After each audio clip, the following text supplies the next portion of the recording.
Nigga flow so sick, hit rewind. Little bit, call my phone, hit decline. Nigga want me to phone, but tell him keep trying. Been ballin' on niggas out of retire. Yeah, one time, come and beat down.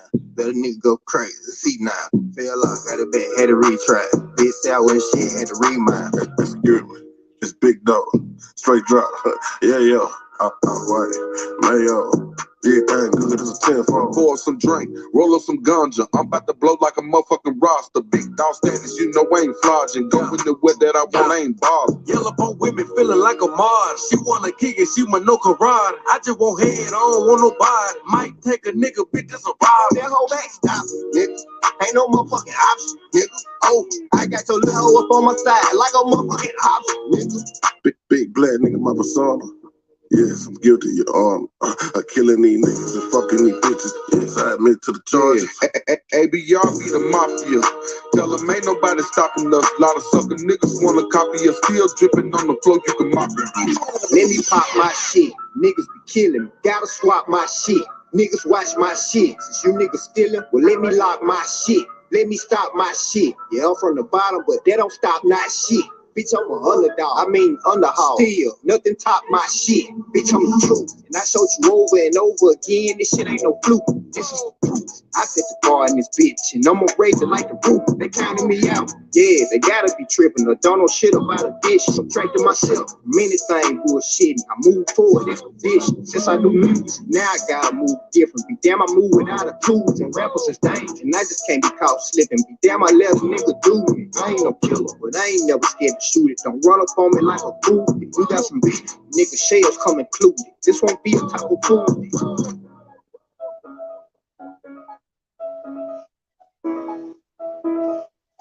Shout out to everybody in the chat, man. It's your brother Aboriginal Power, man. We got another fire live stream. Make sure y'all share the live stream. Let's get right into it, you guys. I'm driving down to my lead, Lord Anthony. I know them niggas ain't fucking with me, I keep my deep in. I know them niggas don't want no pipe, I keep my deep in. Oh, they got glizzy. My mama tell me all the time, baby, you gonna be a star. But she don't even like right me. Correct. How that's your dog in the young, that nigga won't get your feet. I had to start fucking with niggas, I knew they weren't fucking with me. And I can't wait to round touch, we gon' run these nicks. Shit, I can't wait to scope touch, we gon' kill the niggas. I know them niggas ain't fucking with me, that's why I brought the blitz. I know them niggas ain't fucking with me, that's why I put an extension. I know them niggas ain't fucking with me, y'all make your mama miss you. I had to move up out my mama's house, I couldn't bring the tension. Cause when I leave up out this bitch, I gotta bring the bliss. Hey, when I leave up out this bitch, I don't know if I'll come back in. And if you really acting, nigga, you know what I'm feeling. I told my niggas bull out, cause we on a mission. My girl be telling me chill out, cause she need a nigga. And plus my son, he getting older, that's my little nigga.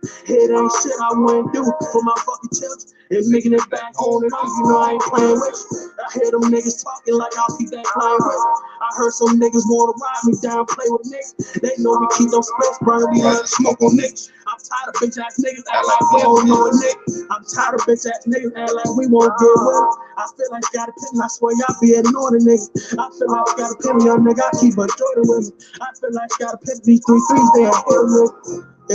Yeah, these 3 G's ain't hit nigga. I feel like got a pin, young nigga, I keep a Jordan with me. I keep a Jordan with me. I feel like got a pin, young nigga, I keep a Jordan with me. I go dog in the cut, that nigga won't get your beat. I had to start fucking with nigga, I know he won't fuck with me. And I can't wait to wild touch, we gon' run the play. Shit, I can't wait to scope touch, we gon' kill the nigga. I know them niggas ain't fucking with me, that's why I put the clip. I know them niggas ain't fucking with me, that's why I put an extension. I know them niggas ain't fucking with me, I make your mama miss you. I had to move about my mama house, I couldn't bring attention. I couldn't bring attention. I had to go up out my mama's house, I couldn't bring the tension. Hey, when I leave about this bitch, I gotta bring the clip. Hey, when I leave about this bitch, I don't know if I'm coming back in. For real. We got 30, we got 38 people in the chat, man. Make sure y'all share the live stream. Share the live stream. Shout out to everybody in the chat, man. Peace and blessings. It's always good to see y'all faces and see y'all in the chat, man. Shout out to y'all. We're gonna get into the rest of the intro. We'll be right back.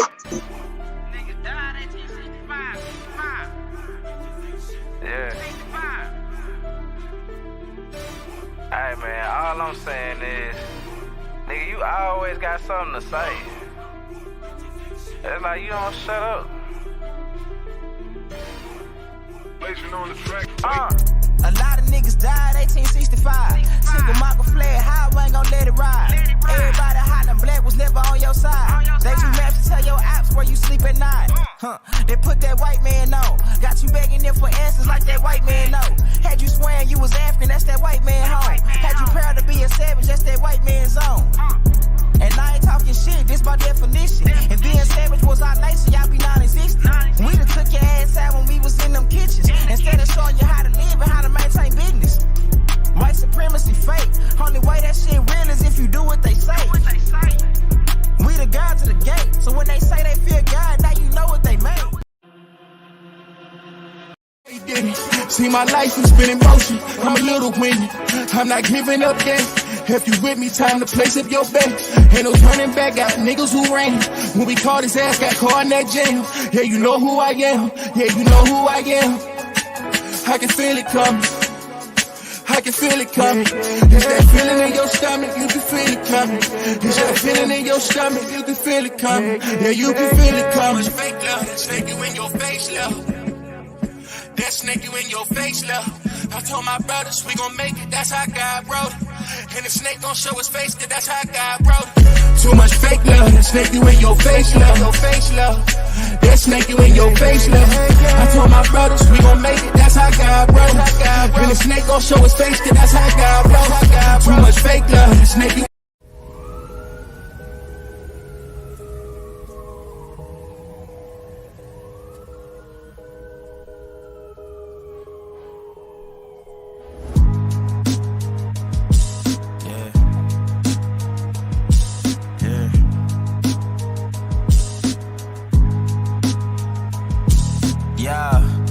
So dope, my eyes low.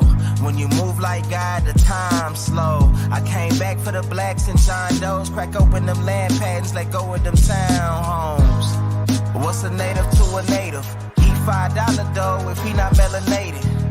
Pale faces got you waiting on a savior. Sending prayers up, he texting back on vacation.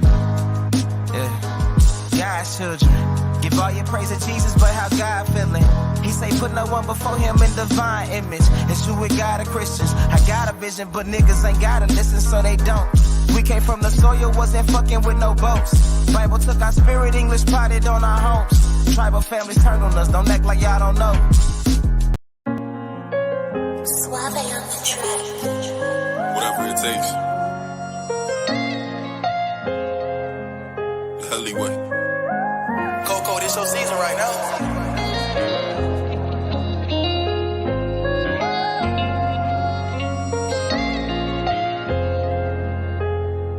They won't see me. They won't let me hear. I gotta sleep with one eye open. Church been making me nervous. I take a piss, my hand on the stirrup. I know the eyes wanna murder. I got a feeling in my stomach, paranoid. Yeah. I won't let them. Yeah. They won't see me. Yeah. I gotta sleep with one eye open. Church been making me nervous. I take a piss, my hand on the stirrup. I know the eyes wanna murder. I got a feeling in my stomach, paranoid. Yeah. I can't let them. Yeah. They won't see me. Yeah. I put attention, all of my blood, all of my veins. They started with perky, now that hair run up his veins. You started with serving, now them drugs drove you insane. Started with dealing, I grew up with killers, they taught me the game. I got some niggas that die behind, and that shit won't never the same. I know some niggas that lie behind, and that bullet had his name. Ain't no reason to cry about, cause that shit won't never change. MTF the 4th and P, my niggas can't get out the game. I gotta sleep with one eye open, church been making me nervous. I take a piss, my hand on the stern. I know the eyes wanna murder. I got a feeling in my stomach, paranoid. Yeah. I won't let them. Yeah. They won't see me. Yeah. I gotta sleep with one eye open, church been making me nervous. I take a piss, my hand on the stern. I know the eyes wanna murder. I got a feeling in my stomach, paranoid. Yeah. I can't let them. Yeah. They won't see me. Yeah. Lost, see, I glossed too. We shit ain't been the same. Heard the ops talking to the. Yo, peace and blessings, man. Shout out to everybody in the chat, man. It's your brother, Big Aboriginal Power, man. Good to see y'all in the chat. What's going on with y'all? You know what I mean? Hopefully we can turn up this grand rising, this wake and bake. You know what I mean? Go ahead and let me know what y'all smoking on. Where y'all at this grand rising? Go on, let me know what y'all smoking on with y'all and where y'all at currently during this live stream, man. It's good to see y'all. Peace and blessings, grand rising. It's your brother Aboriginal Power. We got a very, very powerful bill. We'll get into a lot of deep history.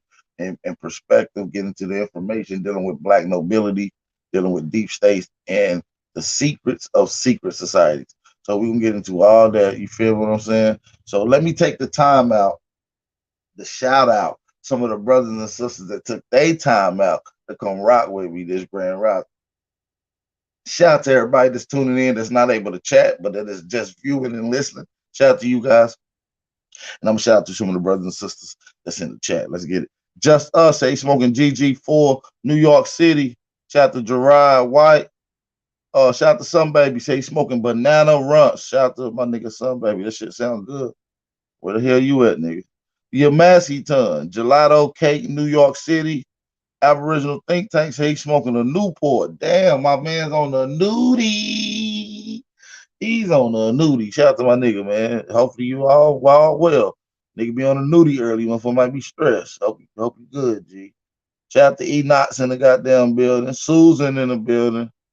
Susan, Mound City Mellow, Realize TV. Waza World. He say he's smoking on Kamaja Gems. I don't know if that's what he's talking about. Shout out to Snake God. Shout out to Edward Williams. What does the feather symbolize? Shout out to Shamel Thomas. He said slapper. Alberta Washington said love the music. I appreciate that, sis. We try to make sure we bring high quality music from up and coming what we would call underground artists. Shout out to India got us in the building. Who else we got up in this thing? Don Philly off in the building. Big Dog Philly OG in the building. Matrix Glitch in the building. Commander in Chief in the building. Corvus L in the building. Shy Alphas is in the building. Shout out to Shy Alphas, man. Hey, Shy Alpha, you gotta get with me. You trying to get into that battle rap league? Let me know, man. That was inquiring about you. Over our last dialogue. Shout out to Crease Overstanding, Nashville, Tennessee, checking in. Tim Calisipi said salute ready for the show. Madeline Johnson said live in Minneapolis. Shout out to Minneapolis. And said Susan Thompson said I'm in Candyland. Damn. Shout out to Candyland. Goddamn. Shout out to Candyland. Goddamn. Y'all know what's going on, man. It's your brother Big Al Power, man. I do want to get into the dialogue. Before I get into the dialogue and some of the deep state, into some of the conversation, I do want to play this conversation between Tariq Nasheed and the guy who pretty much single-handedly started the alt-right movement. If you ever heard of the alt-right movement, started going against certain things in the political status that was pretty much beneficiary to us. We're gonna get into the conversation between him and Richard Spencer, which is who's single-handedly credited for starting the alt-right movement. We're gonna listen to some of that dialogue right now. Let's get into that before we get into the deep state. All right. This real okay. I think okay. Speaking of Richard Spencer, this is the real Richard Spencer here. All right. I talked this guy. Hi, Mr. Nasheed. Hello, Mr. Richard. How are you, sir? How you doing? Long time no hear. Well, have we ever spoken before? Yeah, yes, Richard. We've spoken before. You've been on one of my broadcasts. If this is the real This Richard is the real Spencer, Richard, yes, 100%. Yes, remember, we had a brief debate on one of my live streams a couple of years ago. Oh, okay. What were we talking about then? What were we talking about? You ran off the phone kind of quickly. Oh. So, yeah, I don't know what we were talking about, but it's online. You can find it online. Okay. Now, what's going on with you? Let's get this conversation going, man. Can y'all hear everything loud and clear? I want to make sure y'all can hear everything loud and clear on you guys' end. So drop them fire emojis in the chat. That's going to let me know that you can hear everything loud and clear. And once again, April the 30th, go subscribe to Vortex Battle League. Y'all going to want to be there for the battle rap event. You got Jai Bricks, the Aboriginal hip-hop artist, soon to be legend, battling the brother Schemes. You got Big Aboriginal Power going against Out the Blue 40. April the 30th is going down. I just want to reiterate that. Make sure y'all go subscribe to Vortex Battle. Talking about you ran off the phone kind of quickly. Oh. So yeah, I don't know what we were talking about, but it's online. You can find it online. Okay. Now, what's going on with you? They've had you in hiding. Where have you been? Well, I mean, I kind of went against the Trump 2020 election mainly. I don't think I'm in hiding. I'm just kind of doing my own thing and focusing on some other stuff at the moment, focusing on more intellectual stuff. I think the alt-right movement was, pretty intellectually bankrupt, and I just want to be involved in things that are exciting and challenging to me, and just tweeting about Trump and stuff just bores me to tears. So I'm just focusing on other stuff. But I think that probably, I mean, it definitely is going to mean that I'm not in the spotlight, but that's good in a way. But I've been enjoying the conversation, actually. I just popped in kind of on a whim. It's late over here, but it's a very real conversation. Right. Now, how do you feel about reparations, Richard? I mean, you're the one who really helped start the alt-right movement. I'm like, you could also be solely responsible for the alt-right movement. How do you feel about reparations for foundational Black Americans? I think it's a good idea, and I understand where you're coming from. Mm-hmm. I don't. Yeah, I mean, I think a lot of the rhetoric against reparations is, I can agree with it here and there. It's and so on, but I understand that you could call it a crime, you could call it a trauma. It took place, and there is, it's hard to put a monetary value on something like that, but it can be done, and it just has to be done specifically. I think it's very difficult now with immigration, and including African immigration. It would be difficult to kind of, if to say. You said it would be hard to get Black people reparations, even with Africans immigration here. See, that's something that's rarely talked about, is African immigration to America. We hear about Mexicans, Arabs, Ukrainians, East Indians, but we rarely talk about the Africans that also immigrate and are immigrants to this country. That's an interesting point that he brought up. And it just has to be done specifically. I think it's very difficult now with immigration, and including African immigration. It would be difficult to kind of, if to say, are we just giving you money because you have a darker skin color, or is this a real thing that is about people? That's why we were making it lineage based. We were making it based on people who were aggrieved here during slavery in America, people who were owed the 40 acres and a mule. Right. Yeah, so we made it very specific. Yeah, I agree with that, and I kind of like the idea of I don't know. It's paying off a debt. I think that's a much more serious way of thinking. Not slavery. He said. I think you should be looking at paying off a debt. Not. You know what I'm saying? And what he's alluding to is not so much slavery based. It should be debt paid off based. Our people worked and they owed us and they borrowed.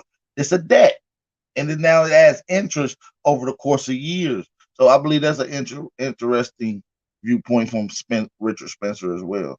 Kind of like the idea of I don't know. It's paying off a debt. I think that's a much more serious way of thinking about something than than just kind of buzzwords about diversity and so on. So yeah, I think it would be a better use of resources. Now, would you say this, if the debt were paid to a substantial amount, is that it? Is it a one-time thing, or is it kind of an ongoing thing? It would be in the same vein of the Native American situation. It's kind of, if you aggrieve a group, you have to, compensate them for the aggrievement. The slavery, one-time thing. We look at slavery, that was a 400-year torture endeavor.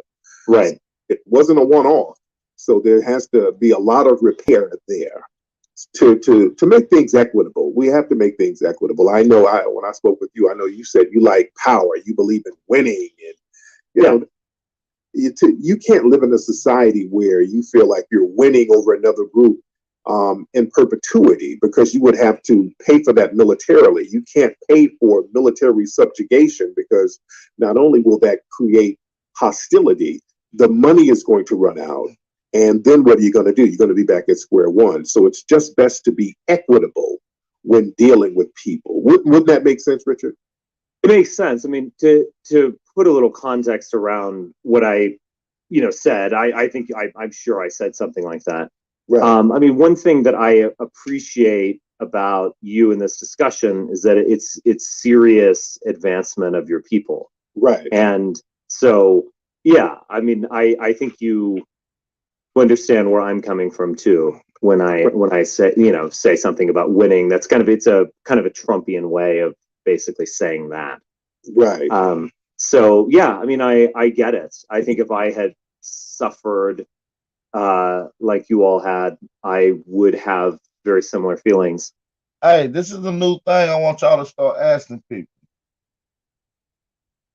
Any other people that's outside of your race, if you ever have a chance to have a conversation with anyone outside your race, ask them, just slightly throw it in a conversation. Say, hey, would you want to be treated like how the world or like how America treats black people, so-called black people? Would you want to be treated like so-called black people? Watch their answer, and their answer is going to let you know that they know that we are at the bottom of the list. Okay, that everybody comes here and undermines and deprives away from us. Okay, ask them that simple question: do you want to be treated like so-called black Americans want to be treated? And see what the answer is. Yeah, I mean, I it's funny because I live out in the Pacific Northwest. I live in Montana, as you might know. Yeah. It's a different situation with the American Indian or Native American. And it was dealt with in a very different way. The reservation system, has some problem. Now listen to this. We're about to get into some topics now. This is a good dialogue, okay? I want y'all to hit that like button. I want y'all to drop these fire emojis. Let me know if y'all can hear this. We're going to get into this dialogue. Peace and blessings, grand rising to everybody tuning in. It's your brother Aboriginal Power. If you're new to the channel, hit the subscribe button, hit the notification bell. Appreciate y'all for tapping in. Yeah, I mean, I it's funny because I live out in the Pacific Northwest. I live in Montana, as you might know. Yeah. It's a different situation with the American Indian or Native American.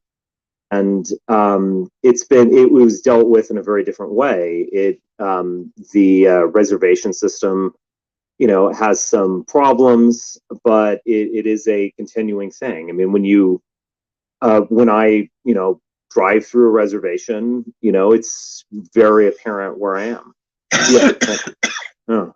Yeah, but they got a lot. They absolutely have a claim to a part of North America. Yes, they do. Well, they got a lot of land. They got a lot of casinos. So a lot of them are doing actually very well.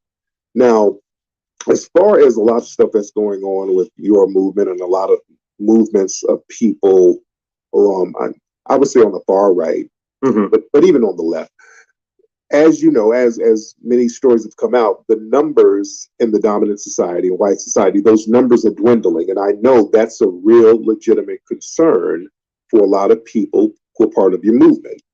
And I don't dismiss that. That is a legitimate concern. Yeah. What do you think should be done, or what could be done to help those numbers of those birth rates that's going on in your community? What legitimate tactics do you guys have, or what would you wish to have in order to assist? Now, this is where you get into mind play. You notice how that white guy asked strategic questions about solution planning? He just did the same thing. Tariq's doing the same thing to him. I want to hear this response to see if he actually fall for the tactic as well. With your genetic lineage going, because I think people deserve to have those numbers of those birth rates that's going on in your community. What legitimate tactics do you guys have, or what would you wish to have in order to assist with your genetic lineage going? Because I think people deserve to have their genetic lineages go on. I'm not a person who's like, okay, yeah, the hell with your lineage. Yeah, you want your lineage going, there are things that can be done to protect that to a certain degree without systematic oppression. Right. What do you think would work in your eyes? Well, it's interesting because I mean, if we go back to the Trump era, the 2016 Trump, not the 2020 Trump, but the 2016 Trump, it was existential. And I like the 2020 Trump. He put money in niggas' pockets all 2020, 2021. Shout out to the 2020 Trump. even notions like the wall, it was a kind of visual notion of we're going to protect white America effectively. Right. And I do think that's how it resonated. And, you know, actually as someone who's a Black nationalist, you know, of a sort, that's probably a fair description of you. It nationalist, just somebody who's trying to empower the Black community. Sure. But yeah. I think it could resonate with your community as well.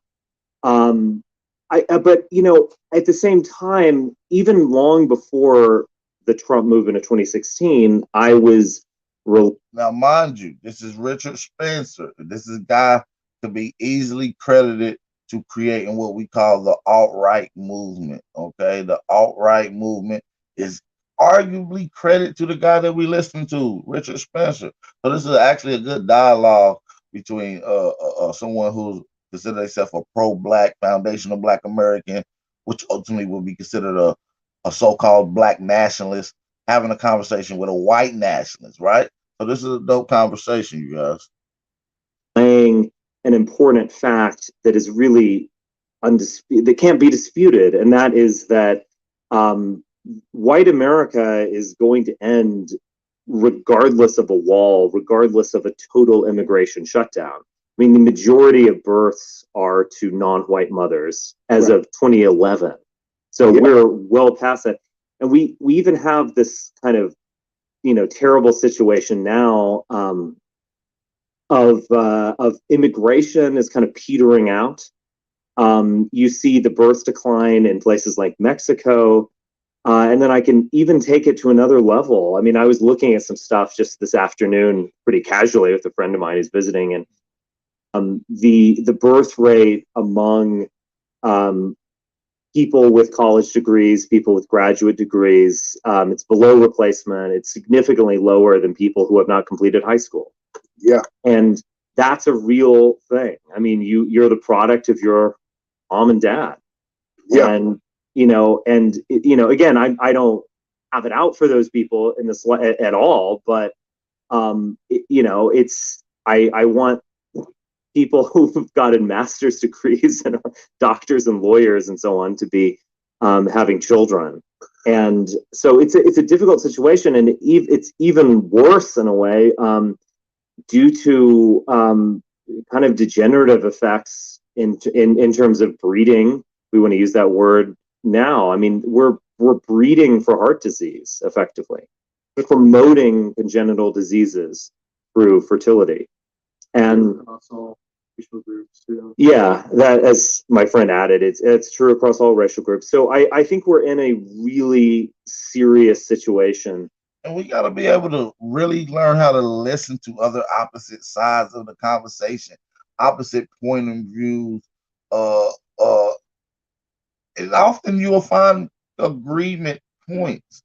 And like I said, it's best to analyze this and ask certain questions to see what is some of their motivations and future tactics. And I don't think there's been enough like outside the box thinking discussions where, you know, we can really talk about this seriously, about what we can do.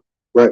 The movement now with all of the sexual confusion with the trans this and the trans that, how do you think that affects your community? Because they use Black people, they'll use us as the face of it to sell it. But ultimately, a lot of that is done to undermine your numbers as well in the white community. Do you understand that? I absolutely understand that. Yeah, I mean, I think it's a terrible confusion in terms of identity. And, you know, I mean, I think the way I would describe it, and this is going to get a little bit dark, I guess, is that we're in a bottleneck. And the people who are going to get out of this bottleneck, that is the people who are going to have a future and have children, are going to be those who are either, to be frank, too stupid to care. I mean, let's they just have a kid because they were at some biker bar and they knocked some girl up. Right. Or they're going to have a strong will to live, and they want a future. They understand what it means to have children. So you listen. Are y'all listening to what he's saying? The importance of constantly building a family, importance of having children. We look at it as a bad thing. This is part of the war tactics that they're using. So we just getting the inside of way they're thinking. All right. So shout out to everybody in the chat. If you can hear this loud and clear, please drop them fire emojis right now to let me know that y'all can hear everything loud and clear. I want to say peace and blessings, grand rising to everybody that's tuning in. If you're new to the channel, hit the subscribe button. Don't forget to hit the notification bell. Shout out to everybody in the chat. Let's continue this live stream. Then I will be getting into the actual meat and potatoes of the topic. Y'all see it's in the title. Black nobility, deep state, secret societies. We'll be getting to that in the next 15 minutes. Mark, I guess, is that we're in a bottleneck, and the people who are going to get out of this bottleneck, that is the people who are going to have a future and have children, are going to be those who are either, to be frank, too stupid to care. I mean, let's they just have a kid because they were at some biker bar and they knocked some girl up. Right. Or they're going to have a strong will to live, and they want a future. They understand what it means to have children, and those people will live. The people who don't have that inborn passion won't survive. And so I think, I mean, the way you can think of it is, I mean, and I'm kind of calling upon my friend Ed Dutton on this, but I mean, previous centuries before the Industrial Revolution and modern medicine and all these technological advances, child mortality was 50%. I mean, most children born did not live into adulthood. Right. And we can't even imagine living in that time now. Even if your child dies, oh my gosh, that's the most traumatic thing you could imagine. In previous centuries, that was the norm. And I think we've almost reached a new child mortality, a new type of child mortality where you can survive this gauntlet, and you see like the gender confusion and deconstruction of identity, etc., and you just say no to it. So you have a will to live. You are going to have a future. Right. And I'm just going to be brutally frank, but the weak won't. Right. Yeah. I agree with that. Yeah. All right, but Richard, man, I appreciate you, man. Thank you so much for calling in.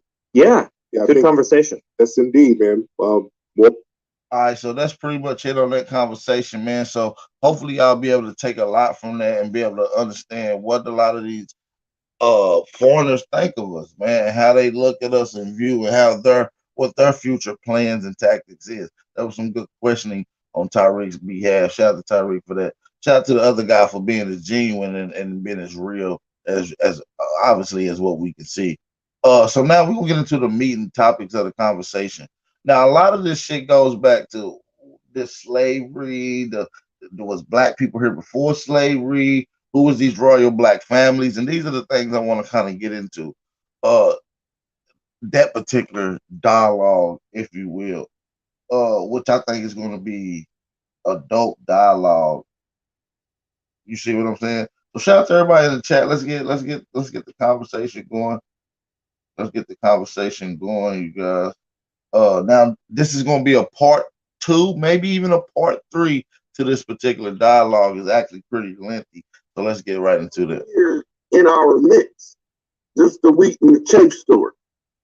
We talked about that, yeah. Right. They look like us, but they don't treat each other like we do. Right. There was a certain code on the land over here. You could tell the people from the land because no matter what happened, they follow that code.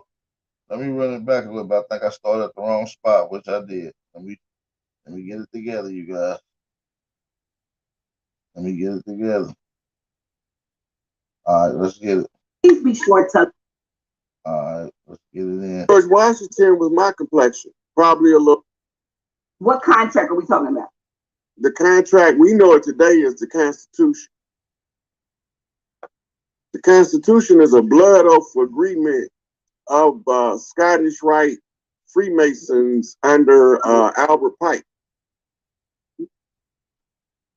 right? Who is George Washington with a shaved beard.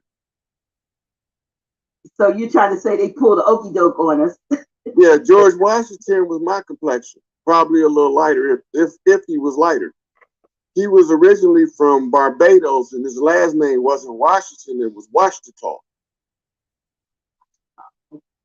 But what happened was the Scottish Rite Moors, who were in exile from Spain, challenged us to a conjure war. And the conjure war was to have us pit against the chiefs with the feathers and the elves with the fezzes to establish who was the wisest on the land. And George Washington, I did a lecture on this last night on my page, by the way, where I went into detail about how we got deceived. Well, can you share a bit of that? Do a little bit of a recap for us so we can, because one thing, I don't know if the audience caught it, but you said you mentioned two kinds of Moors. Well, you said the Moors with the chiefs. The term Moor is what you call a catch term in grammar. A catch term is you got different people or different subject or idea in multiple language. But when you translate it into the new language, you need a term that's going to encompass all of these different ideas. Okay. Right? So the term Moor, it was the catch term for the More, the Moreno, Morisco, the Amur, Inca, the Amore, Amaru. All of those terms in English is rendered as Moor in translation. But they're not the same people. Okay, not the same. That's not my audio. That's his audio. That's kind of staticky. So if y'all can just bear with me, I think that transition and goes away here in a second. So just bear with the static that you hear that's on their end. Explain. Because we try to think that they're all the same, we just in different places, but because that's how they was. So in the conjure war, if ones with the feathers is the ones who is the defenders, the black piece on the chessboard. The ones who are in the fezzes came over, they were white, the white pieces on the chessboard. The white man ain't white. The white man look like us. Right? Now, over here in modern times. Let's run that back. He's saying the white men that you heard about in history is not white men. They look like you. Let's listen to this. White man ain't white. The white man look like us. Right? Now, over here in modern times, some of our elders can halfway see them and they call them Negropeans. Right? So what they doing is they following the biblical blueprint of Jacob, undermining Esau, the rut. Going back to the Jacobites, these so-called Huguenots, these Protestants, these are the people that he's talking about. They label these red one, right? But they different people. But they don't want us to know this because we have what they call first right to the earth right. In other words, the women on the land over here are the ones who have the right to reclaim the earth at the close of the age. And we have to raise the matriarchy. And in order to raise the matriarchy, we have to put the pieces together of what happened, where they done it at, how they done it, who was involved, who we are, who they are. So let's take Empress Tierra Gostin L. Bay, Empress Verdiasi. She had L and she had Bay on her name. That means that the knowledge that she possessed, she could take feathers from a bay or fence from an L in order to reclaim the land. Right? Mm-hmm. And her bloodline ties straight back to Noble Drew Ali, same blood, Cherokee Nation, Washita, Didong, the mound builders of ancient. Now, all the time, they over here in our midst, just the wheat and the chaff store. We talked about that, yeah. Right. They look like us, but they don't treat each other like we do. Right. There was a certain code on the land over here. You could tell the people from the land because no matter what happened, they follow that code. That's what you call righteousness. The code of righteousness is written in your heart. They call it those who follow the golden rule, the golden ones. Right? Mm-hmm. And we were the ones with the feathers. This is the Thanksgiving memorial. Because we had to know that the turkey was the symbol for the chief. In the harvest festival, the women cooked the chief a turkey. They took the harvest festival, then they murdered us on Black Friday. Hmm. So it's not Thanksgiving that's not part of our culture. It's Black Friday that's the damning of a nation. So they stop just a minute. So what you're saying is the day when before the what we're going through the last couple of years, folks ran out and purchased everything and got all these deals and so forth is actually a day that commemorates the murdering of our chiefs. So the Thanksgiving, when folks say the Thanksgiving is not ours, that was ours, but it was what happened the day after. That didn't have nothing. That wasn't ours. They gave that to us, whether we wanted it or not, and called it Black Friday. That's when the wars initiated. When they killed off the elders, there's nobody to teach the children. Right? It's all in morals and dogma. It's the ones who follow the moral code written in their heart versus the ones who follow the dogma that is taught out in the open. So when we're talking about the dogma put out in the open, are we talking we talking quote unquote religious dogma or yes. Okay. So remember in Circle 7, Noble Drew Ali wrote a chapter called Religious Controversy. Now why is that in there? Why is it important to know about the religious controversy? Because that shit didn't have nothing to do with us. We fighting over it. We fighting if we're gonna be Christians, Muslims, or Hebrews, and we wasn't none of that shit. They're talking in the chat. I mentioned in the chat they hear the static that's coming from you. So I don't know. We tried to get rid of it before we went live, y'all. So we're gonna do the best we can. We were talking prior, and it was clear. As soon as we got ready to go live, the static came. So y'all know how it is. Any kind of little interference. So please bear with us. You just have such a barrage of, just a plethora of information and knowledge, and it just flows out of you just so natural. We talked about how you study we talked about the similarities between you and Grand Sheik on how you absorb yourself into things. But you just have, it's like you were endowed or endued and imbued with the gift of retaining or to get the information, the knowledge of the records, and to bring it back. Like I should have called you Brother Akashic. You got so much up in you. Yeah, that might upset my sister Cassie, so don't do that. Oh, I know, we no disrespect.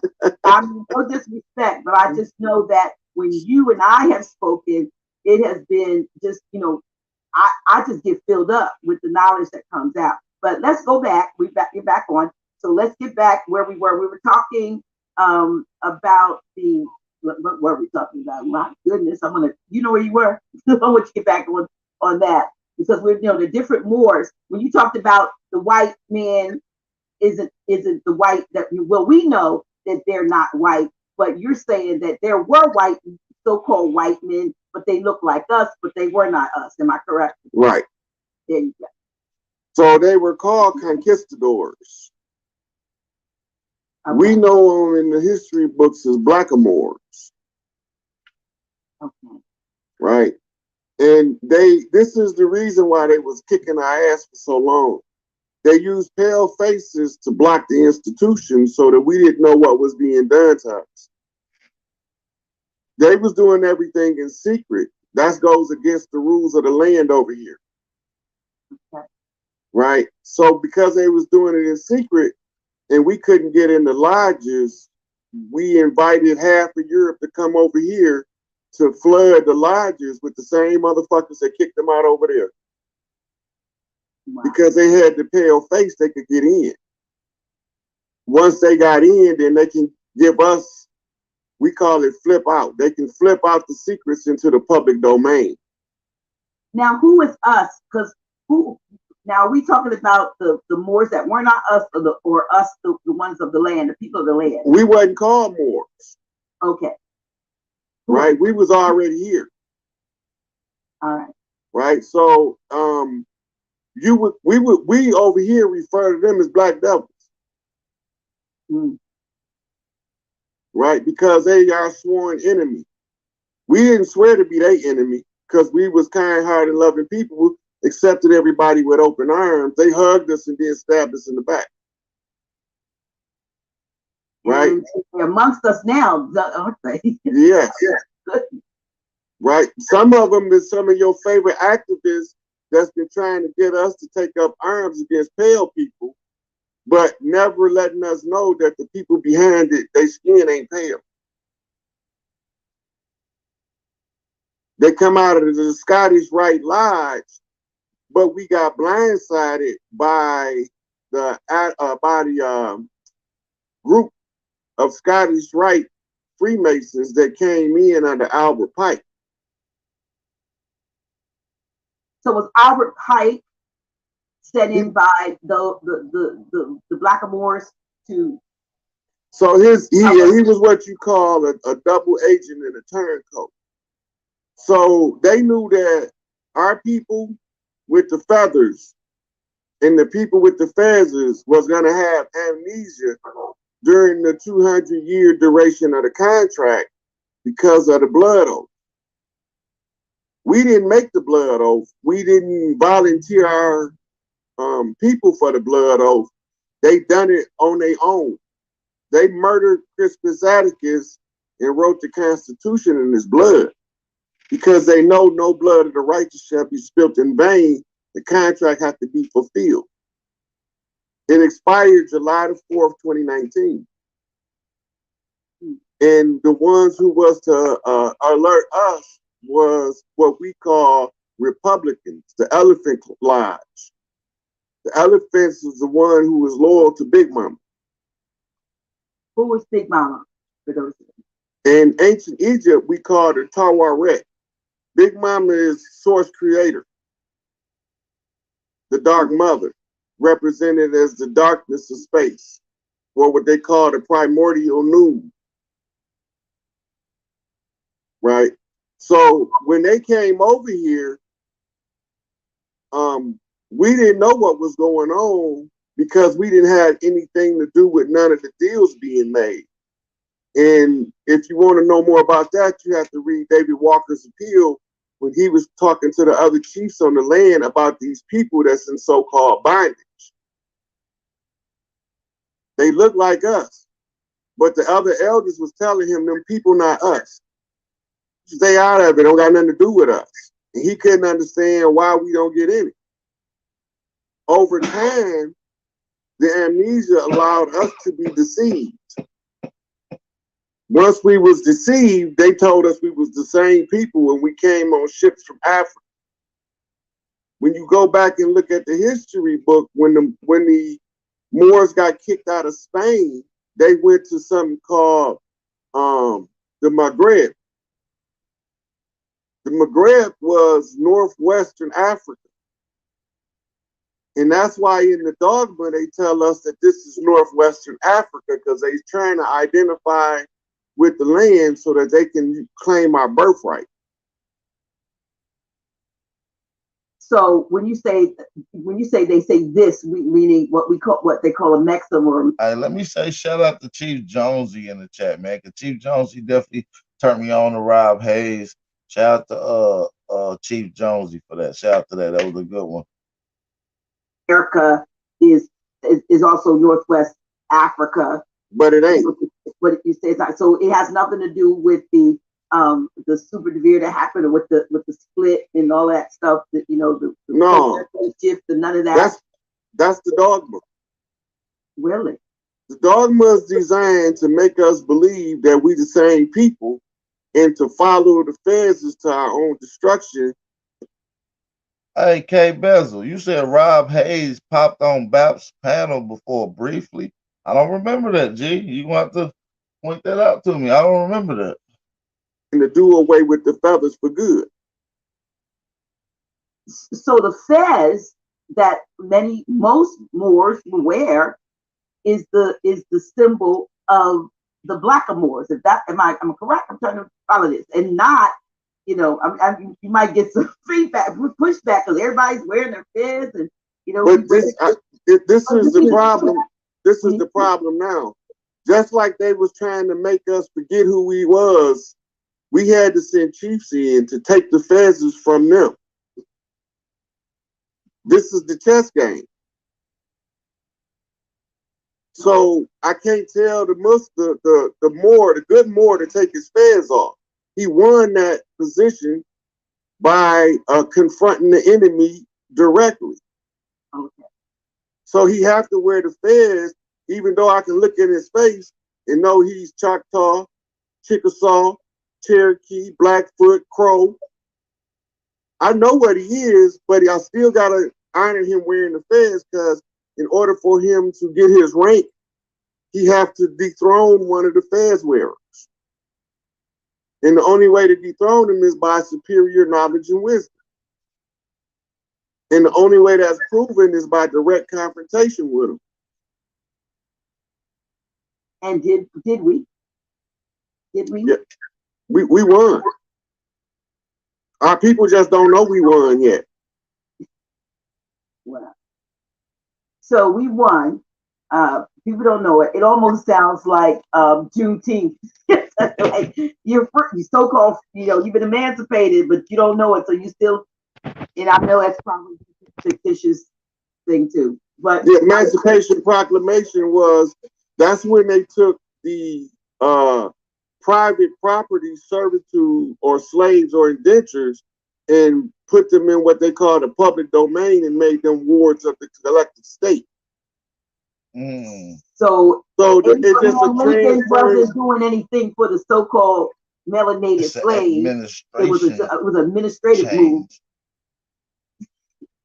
to take the slaves out of the hand of private owners and put them into the corporate jurisdiction of what we call the United States Corporation. The United States Corporation is a merger of something called the Northwest Trading Company and the Virginia Company. At the time, the Almarac was a royal company out of Spain that they called Morocco, but it didn't have any land. It wasn't tied to land. It was tied to a charter of what they call letters patent decree by the Crown of England. Well, in this case, it was the Crown of France. So the so-called the treaty that is often quote cited, the peace and friendship. That was a corporate agreement from the Crown to the CEO of the Almarac. It wasn't no Morocco. It was no country called Morocco. I realize that. So, we're told that there was something over here that deeded or gave them, ceded them some kind of use to do commerce on the land. But we do know that Morocco, as we know it today, didn't become a whatever country state or whatever until in the 1900s, right? You ever hear Malcolm X say, "We didn't land on Plymouth Rock. Plymouth Rock landed on us"? Absolutely have.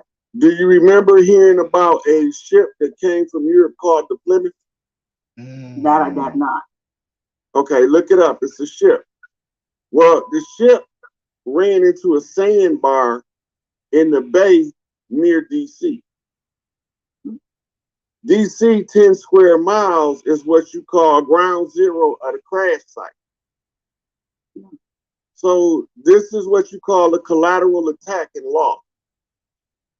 So while they using the Babylonian blood magic to write the Constitution in the blood of Crispus Attucks, they take us to international court. When they take us to international court, they said that our landmass crashed into their ship, and it would take 200 years to dispensate the dispute. And during that time, they needed a charter to perform business over here. So allegedly, they couldn't get back because their ship was. We crashed our landmass into their ship. Their ship didn't crash into our landmass. Our landmass crashed into their ship. It moved out. That's their claim. I'm damn. So when they make that claim and take us to international court, it automatically puts us under what they call admiralty jurisdiction in law. Right? Admiralty jurisdiction is the Uniform Commercial Code, law of nations. Nations are corporations. Tribal lands are not a nation, they are a country. We don't have cities, we have towns. We don't have counties, we have parishes. We don't have states, we have territories. But they did what they call, the CIA still do it to this day, it's called creating a cutout. The cutout is the lines of demarcation that break the land up into what they call manageable regions. Hey man, I just want to reiterate. I just want to ask y'all one thing before we continue. Drop fire emojis in the chat if you can hear the audio loud and clear. I want to say peace and blessings to everybody tuning in. This is getting into the secret societies, deep state, and it's going to also get into, black nobility. We're going to get into that whole conversation of who's still running these things and who's put these things in protruding these particular things. So shout out to everybody in the chat. Hit those fire emojis. Only thing I'm gonna ask you guys is to do is go hit the like button. That's all I ask. Hit the like button and at least share the live stream one time on your social media platform. Hit the like button, share the live stream at least one time. That's all I ask you guys.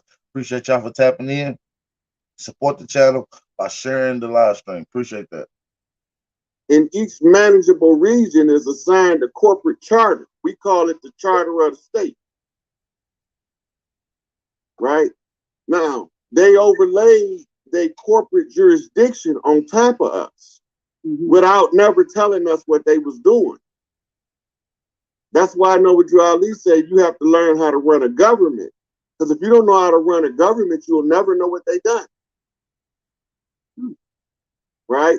So now when I'm looking from genetic memory, I'm seeing how the shit's supposed to be, and I'm seeing how it is. So now I got to figure a way out to tell all of my people, this ain't us. This has nothing to do with us. So even what's going on now, everybody's talking, just Sarah and the Sarah. They're talking things are happening. The government, the republic is being restored. These folks have been taken away and put in under arrest for crimes against humanity. Yet we still continue to see faces, and we still continue to get mandates and all kinds of different things that are coming down. So are you saying that it's a show? It's happening. It's absolutely 100% a shit show. It's not even a good show.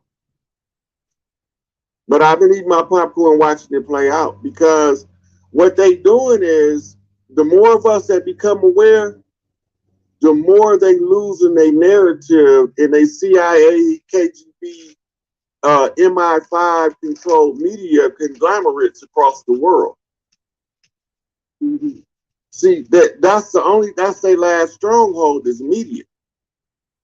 But isn't it true now? Now that I look back at it, brother Rod, what I got was that entertainment, as we've come to know it, and so-called enjoy it, was never for our good, and it was always for our control. Because I could think back to when you see the accounts of the radio with War of the Worlds, and they were testing to see how people would take, the news of some kind of space invasion, and folks were killing themselves and all that. But when you look back at the old movie reels and stuff, you'll see that media and military were hand in hand way back there. Most of the films that were being produced had an agenda behind them. I mean, I'm sure it has expanded over the years to some, sideline folks who think it's a real deal, but it's at its core, at its root, it seems as though it's always been a form of mind indoctrination. And indoctrination, yes. That's 100%. Okay, so media means what? In the middle, don't it? Yeah. Who is it in the middle of? The have and the have-nots.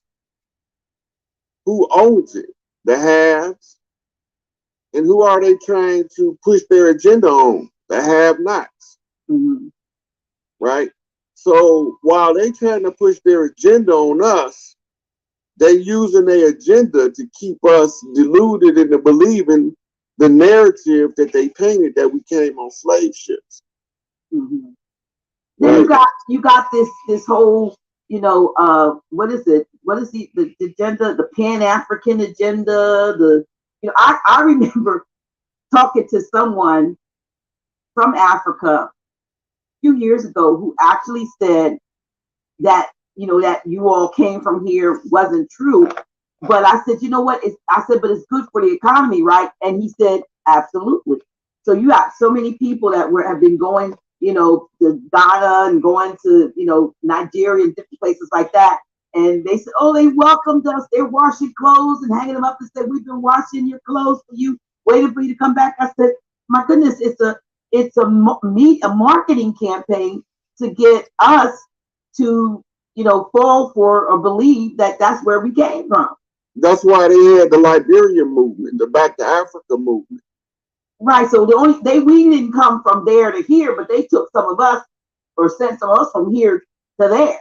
Right. And where did they bring them from over here from? What part of the land did those people in Liberia come from over here? I don't know. The Lone Star State. Texas. That's why they only have one star on Liberia. Ah. So the ones that fell for the lie, like a lot of us over here believe they sold out. They didn't sell out. They actually believe that narrative that the Dirty Moors gave them, that they came on slave ships and that they was actually going back home. But they didn't find out until they was well settled over there that they wasn't from over there. Right? But now that they didn't amalgamate it with the people on the land over there, they just got just as much right to stay there as they do to come back here. Wow. Right? So we all supposed to got mad at the pale man at the end and went on a bloody rampage killing them motherfuckers, and they ain't the ones behind. So Paleface has actually been a pawn, it looks like. 100% a pawn. They are what you call the blood shield of the Blackamoors. Well, you translate blood shield as Rothschild. Nobody never do no real research on the Rothschilds. They did find that not a single Rothschild had a personal bank account with any money in it. Mm-hmm. Everything they did was through the foundation. Right? Why did they do everything through the foundation? Because the foundation is predicated upon stolen items from here. In the ancient code of thieves is updated. It's called the Uniform Commercial Code. They can live off of it until the people who owns it reclaims it. Then they have to return it back to them with just compensation. That's why we're not eligible for reparations, because they just sitting on our shit, our wealth. the Americas was the wealthiest land in the world because the way that the people treated each other. Money wasn't the driving force. The love for your family was the driving force of everything we did. And that's the part that they couldn't understand when they got over here because they believed in family feuds. Yeah, I mean, Hey, if y'all enjoying the bill, hit that like button, man. Support the channel. If anybody want to know what a tag is, cash out tags at the bottom right of the screen. Hit that share button. Share the live stream. Thumb up the video. I read a book, and I don't know whether it was it so-called somebody we know that's allegedly supposed to be famous quoted that when they got here, the people of the land, they were peaceable people. They were just everything they wrote, what they encountered, if they were telling the truth, spoke to definitely not anybody who was savage or coming out of caves or anything. It was well established societies and laws and whatever that governed them. But yeah, they burned down our cities and flooded them out. Blew them up with dynamite. We had massive structures over here. Chicago always been a metropolis for thousands of years, the same as New Orleans, the same as Detroit, the same as New York. Right? Those always been metropolises. This is what the World Fairs was filming. Was that a cover up though? They were actually these were they had to keep a record. Look, they had to keep a record of it before they tore it down. Right, but they made pretend they had established these buildings as temporary World Fairs, whatever. But you couldn't even hardly take them down because they had been up so long. Am I correct? Right. That's when they came in with the dynamite and the demolition. So that's why you got the Great Fire of Los Angeles, the Great Fire of Chicago, the Great Fire of Miami. Florida used to be full of trees like the California redwood forest, and the people lived in the treetop and on the bottom of the trees. Those became known as, they started calling them Seminoles when they realized that they were a mixture of every tribe across the land. The Seminole means that they mix. It's a mixed tribe. But the tribes came as far away as the Polynesian Islands to fight in the Seminole Wars. That's where the war was taking place. So they backdoored us on the Louisiana Purchase. Whole tribes that moved their families closer to Florida so that their soldiers, their sons, can go fight in the wars. We were settling Arkansas, Alabama, Mississippi, Georgia, and Louisiana. We drop our families off there with big mamas, and then we go fight in the war. Well, we left castles empty. We left villages empty, like the Pueblo in Colorado. We took the whole clan, just got up. Mississippi, Georgia, the soldiers, their sons can go fight in the wars. We were settling. That's where the war was taking place. So they backdoored us on the Louisiana Purchase. Whole tribes that moved their families closer to Florida so that their soldiers, their sons, can go fight in the wars. We were settling Arkansas, Alabama, Mississippi, Georgia, and Louisiana. We drop our families off there with big mamas, and then we go fight in the wars. Well, we left castles empty. We left villages empty, like the Pueblo in Colorado. We took the whole clan, just got up. We finna go kick some ass. And now, when they do the Louisiana Purchase, they declared that we abandoned the land, and as the protectorate, they had the right to resettle. And that's the reason why that's how they violate the treaties, with the trick of the language, what they call legalese. Mm-hmm. Because if you abandon it, they got the right to claim it till you come back home. Well, isn't that the same thing now when it comes down to foreclosures and so forth? You get the notification, and some folks stay in their ground and stay in their property, but as soon as you move out, they say, Abandonment. So the initial reason why they won't take the property goes out the window. You abandoned it. It's like, finders keepers, losers weepers, so to speak. So the people that settle the land become squatters. Mm-hmm. This is where they come up with something called squatters' rights. It's called, in ancient law, it's called the right of fair use. Hey, Shay Butter, Shay Pink, it's just so much going on.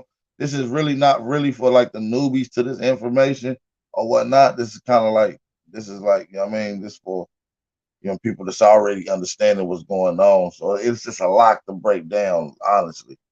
If you ain't using it in its workable condition, somebody who's willing to use it and maintain the condition can use it. Well, why doesn't that rule apply now with all these vacant buildings and so forth that are around because people have abandoned them, for so-called economic reasons? And it's pretty much a random conversation. She's asked a question, so he's bouncing around, explaining, inserting information in various different aspects about different shit, if you will. Why is it that when someone would... And let me say shout out to Kenneth Brown for the Cash App donation. Shout out to Kenneth Brown for the Cash App donation. We appreciate all the support. Someone would take over and say, look, I want to do something else with this. It now's a crime. Because they got to first tie you to the paper chain. In other words, an adhesion contract. The property not changing hands under the corporate jurisdiction of the United States unless somebody's putting something on paper. They got to know who got your land and who hands has been through before you take it back, so they can know what they owe you. And how does one do that? They gonna tell you. This whole system is over. The United States corporation has been dethroned, so to speak. We under the Indigenous Rights Act now. We in the middle of continuity of government transfer. That's why the borders has been closed for almost 2 years. From what I hear, the borders are being flooded by, so-called... Oh, I'm talking about the ports. All those ships that's still sitting on the ocean, they blamed on COVID. Can't have a government transfer and have your ports open. That's ancient knowledge. Anytime you transfer in government, you have to close the port so you don't allow yourself the opportunity to be invaded by a foreign force while the government is in transition. But the foreign force is right here on the land. But outside the land too. Right, but they in the process of being exiled from the land. Well, they're not going down without a fight, because it seems like before they go out, they're trying to throw every, bit of mandate laws or whatever those things that that man. A mandate is just a suggestion. That's not a law. Okay. It's just a suggestion. Okay. But we don't know that, and so if you just like, I guess, the illegality of income tax, it's a voluntary thing. But if you acquiesce and fill out their forms, then they have the right to comply. Because you agreed to the contract. Then the contract becomes enforceable. The Internal Revenue Service is an independent tax collection agency. They debt collectors. That's all they are. You audit yourself when you do the paperwork for them. So they allowing you to audit yourself. And tell them if you owe them anything. I was told that they were getting ready to institute some new procedure like in 2024. I think it's like 2024, is it 2023? That they're going to already send you the tax paperwork filled out based on the information they've gotten in, and they're going to send you your tax, your 1040 or whatever you do, 1040, and then they're going to say this is what you owe or this is what you get back, because they're going to do it based on what they've gotten in. So that which means they're probably going to disallow all of the deductions and all these things, because if they're just going to send it to you, I'm hoping that that's a fraudulent thing that was told to me. Everything they're doing is fraudulent. They are illegally occupying the territory of the false pretense. that make every contract that they ever signed void because it's a constructed fraud. That's why they don't never honor none of their treaties. If you ask this Grand Sheik, if you say, Taj, why they don't honor none of their treaties? He probably be like, I don't know. They just evil like that. No, they don't honor the treaties because they never made them with the people from the land in the first place. That's the part, because who knew, that they were making deals with folks that look like us that were not us. No, the people that look like us brought $5 Indians over here. And they made it with them. And they're the ones they made listen to this. Contracts with. So that's why that group was recently able to get that land in Colorado. All that smoke. Listen, that's all bullshit. He about to get into. I think I know what he about to say. Hit that like button, y'all. We got 188 people in here. Good to see y'all in here tapping in. This is a fire bill. There's going to be a part 2 to this. All right, it's going to be a part 2 to this. We'll get into the rest of this dialogue. This is a dope conversation. We're going to continue this out for the next 30 to 45 more minutes. So make sure y'all hit the like button, subscribe to the channel, support the channel. Hit the like button, share the live. You understand me? Shout out to y'all in the chat, man. Peace and blessings. Hopefully y'all having a great day. All right, shout out to the American Aborigines in here. Mirrors. Oh, so it really isn't what. Look, those $5 Indians, when they got over here, they came as the indentured servants. They were originally prisoners of war from the Mongol Empire, war with the Romans, and the Huns wars with the Romans, where they was taking slaves as spoils of war. They also brought some that come from what we called Hindustan, and they brought them over here. And this is the group we see doing all our rituals. The question is, how did they learn our rituals? What rituals are those? All of the dances, the things to do with the feathers, the peyote ceremonies. Oh, okay. Our rituals. And they have the powwows, those folks having the. Yeah. Okay. But all that's our stuff. So when they was on the Trail of Tears, they was kicking the ones that looked like me and you off in the southern states. And the ones that they brought over here that passed off as Dawes Road's $5 Indians, they marched them onto reservations. And them the ones they wrote the treaties with so they can make us believe that we came from somewhere else. And none of our ancestors signed treaties with them. We didn't believe in that. We didn't believe in their style of contract law. We believed in a man say what he gonna do, and that's what he do, and he shake hands on it, and that's bounding before man and God. They needed the paperwork in order to keep us constantly recontracting with them with paperwork. That's why anything that you file with the system, whether you put them on notice, if you send them a legal form to put them on notice, you just made an adhesion contract recognizing their superior jurisdiction. Can you repeat that, please? I heard what you said, but can you say that again? Yeah. Anytime you file paperwork with them, any kind of legal form, even if it's putting them on notice, you are agreeing to their superior jurisdiction over you in status.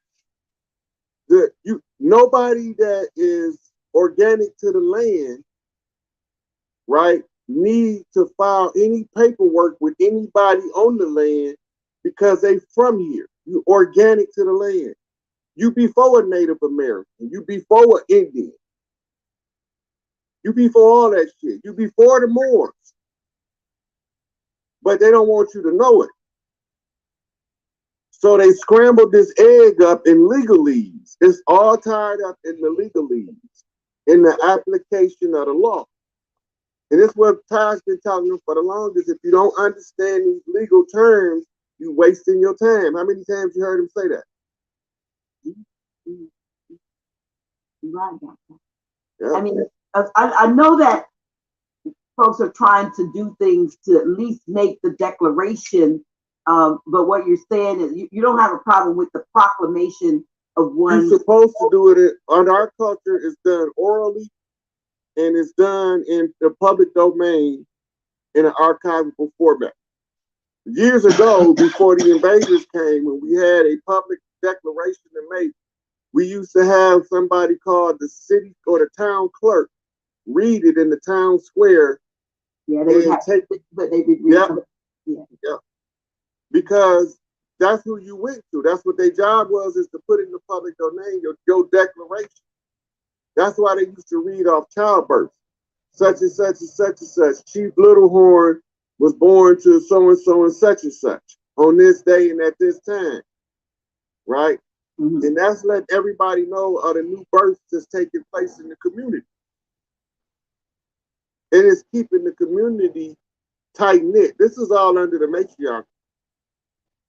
Think about that, because we talked about that too, that, you know, one of the big issues, and even Prophet Noble Drew Ali spoke about it, you know, when you look at the question, you know, the 101s, there you have him with, you know, the woman who's in, I don't know if she's asleep or unconscious or what, but humanity's written on the room, and it's going to take the matriarchy to be restored to its rightful place in order to do what needs to be done.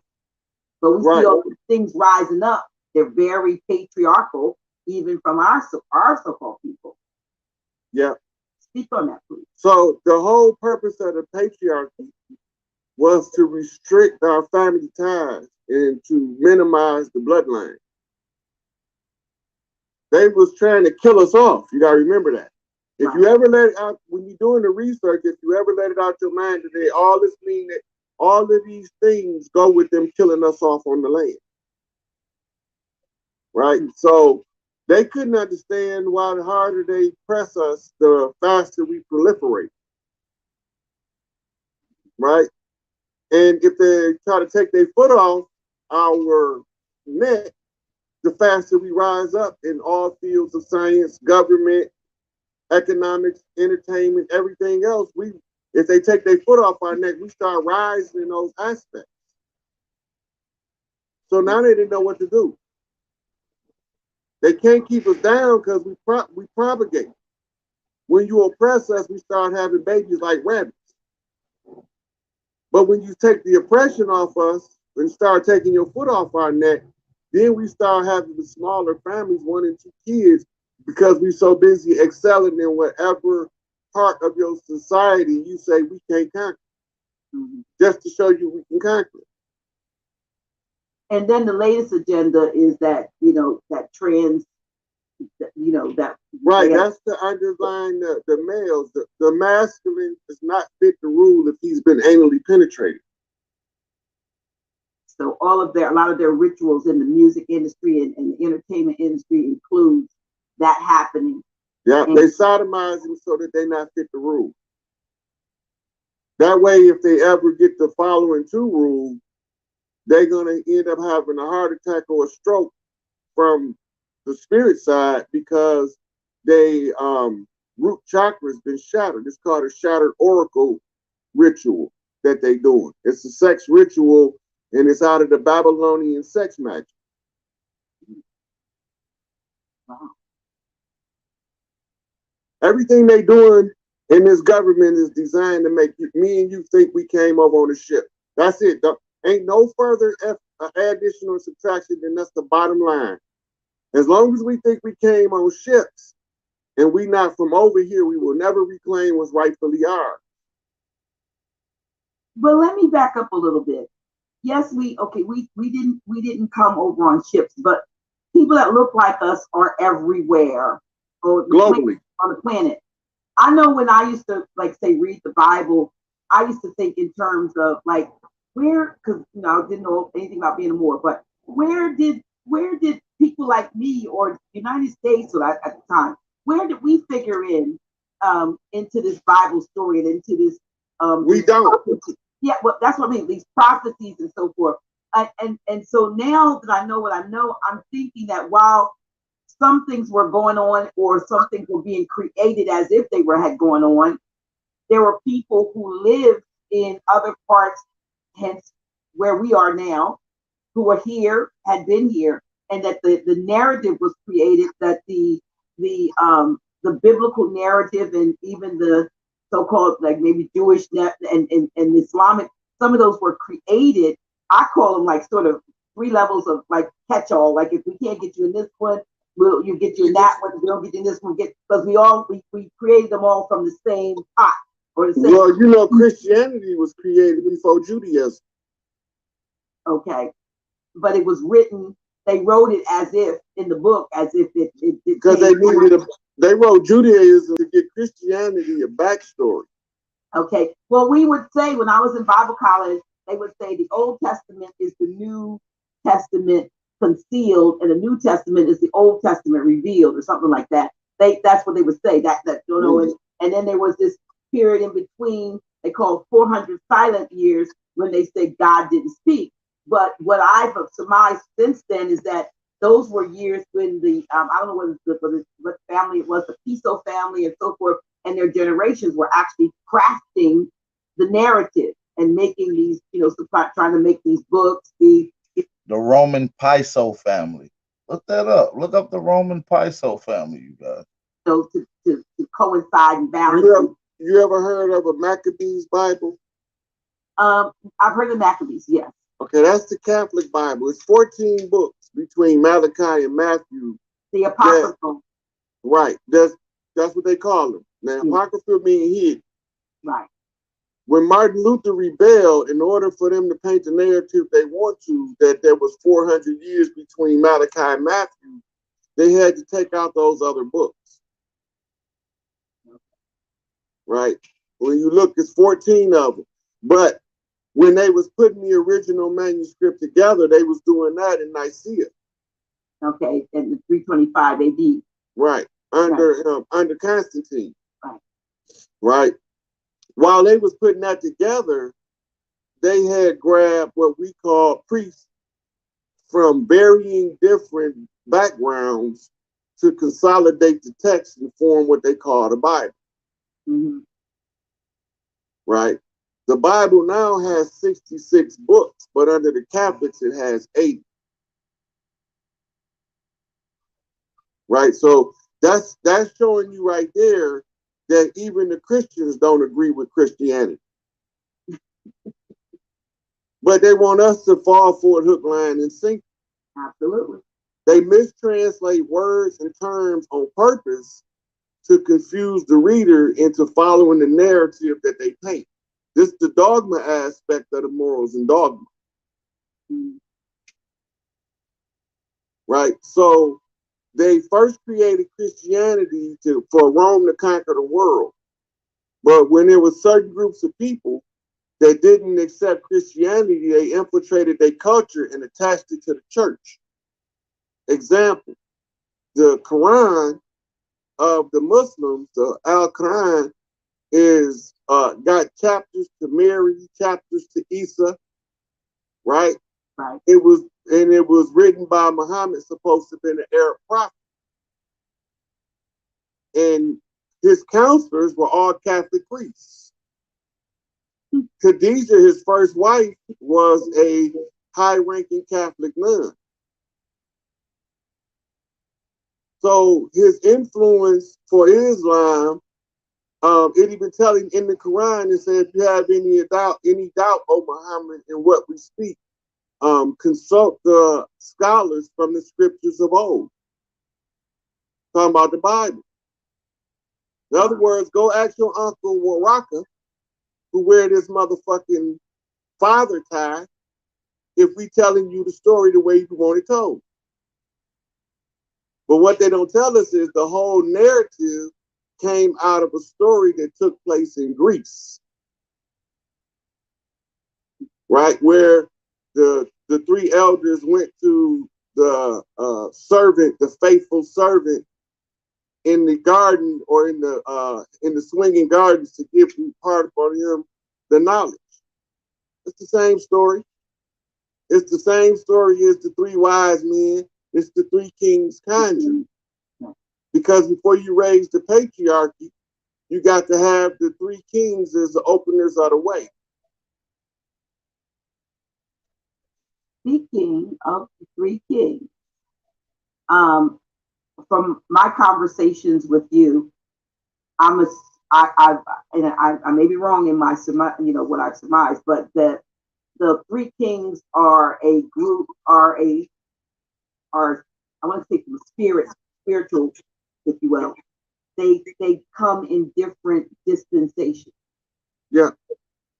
And at this time, the kings have been held, so to speak. The current incarnation of kings are ones who have been given a really, I guess, negative, press and right. And so that's all.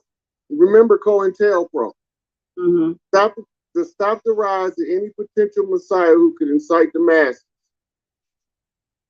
Right, and they have a list in CIA documents, FBI documents of who these leaders was that they was concerned could incite the masses. Chicago, they took out at least 400 of our leaders from the land that had the potential to lead us out of this condition. Most of them they murdered, but the ones. Would these be like the so-called gang wars we thought? Yeah. So they telling us it's gang wars, but none of the gang leaders is at war. Right. But they put their kids in there with our kids. And their kids don't act like our kids. Well, our children. So we're not gonna call them kids because those are baby goats. But I know what you mean. They put them together, but they give them the narrative that we are at war, right? Is that why they're no? I've been told by some, that live in Chicago that there were times and some OGs when there would be open rail cars on the tracks with guns and ammunition, or in alleys, guns and ammunition were like left there for them to, and then they get knowledge that it's there, like, yeah, so, and a lot of what they got because it was put there. Absolutely. The same in LA. Right. Right. They have right now, they be hitting the freights. That's what they call it, hitting the freights. Mm-hmm. They hit the freights. They're supposed to get stuff like TVs, radios, clothes. Now you hitting the freights and you're getting AK-47s, MAC 10s, 45, 380s. You're getting Glock, Beretta. You're getting a smorgasbord of firearms. Mm-hmm. We don't make them. We don't make them. So how is it getting into the hood? Somebody bringing them in there, and it ain't us, because we ain't making them. Mm-hmm. They telling us gun control. They telling us that the right to bear arms is for the purposes of going hunting, for recreational purposes. But that's not what the founding fathers of the so-called country said.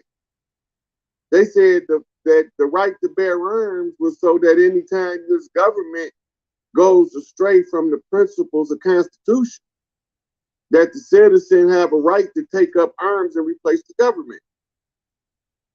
And they so don't want you to know that, though. It wasn't just to bear arms for just any old dispute. You stepped on my lawn and I didn't get your. It's specifically targeting government. They don't say that. It's in the Constitution. Matter of fact, in the Declaration of Independence, it tell you that at any time that the people become disenfranchised with the government, it is the duty of the people to take up arms and replace the government in a well-formed coup. It's right in the document. But we don't have to use a military coup. All we have to do is claim our birthright, and that put us in control of all government, military, political, and economic events taking place on the land. Right? So we need to be able to call the three chiefs. What is their purpose?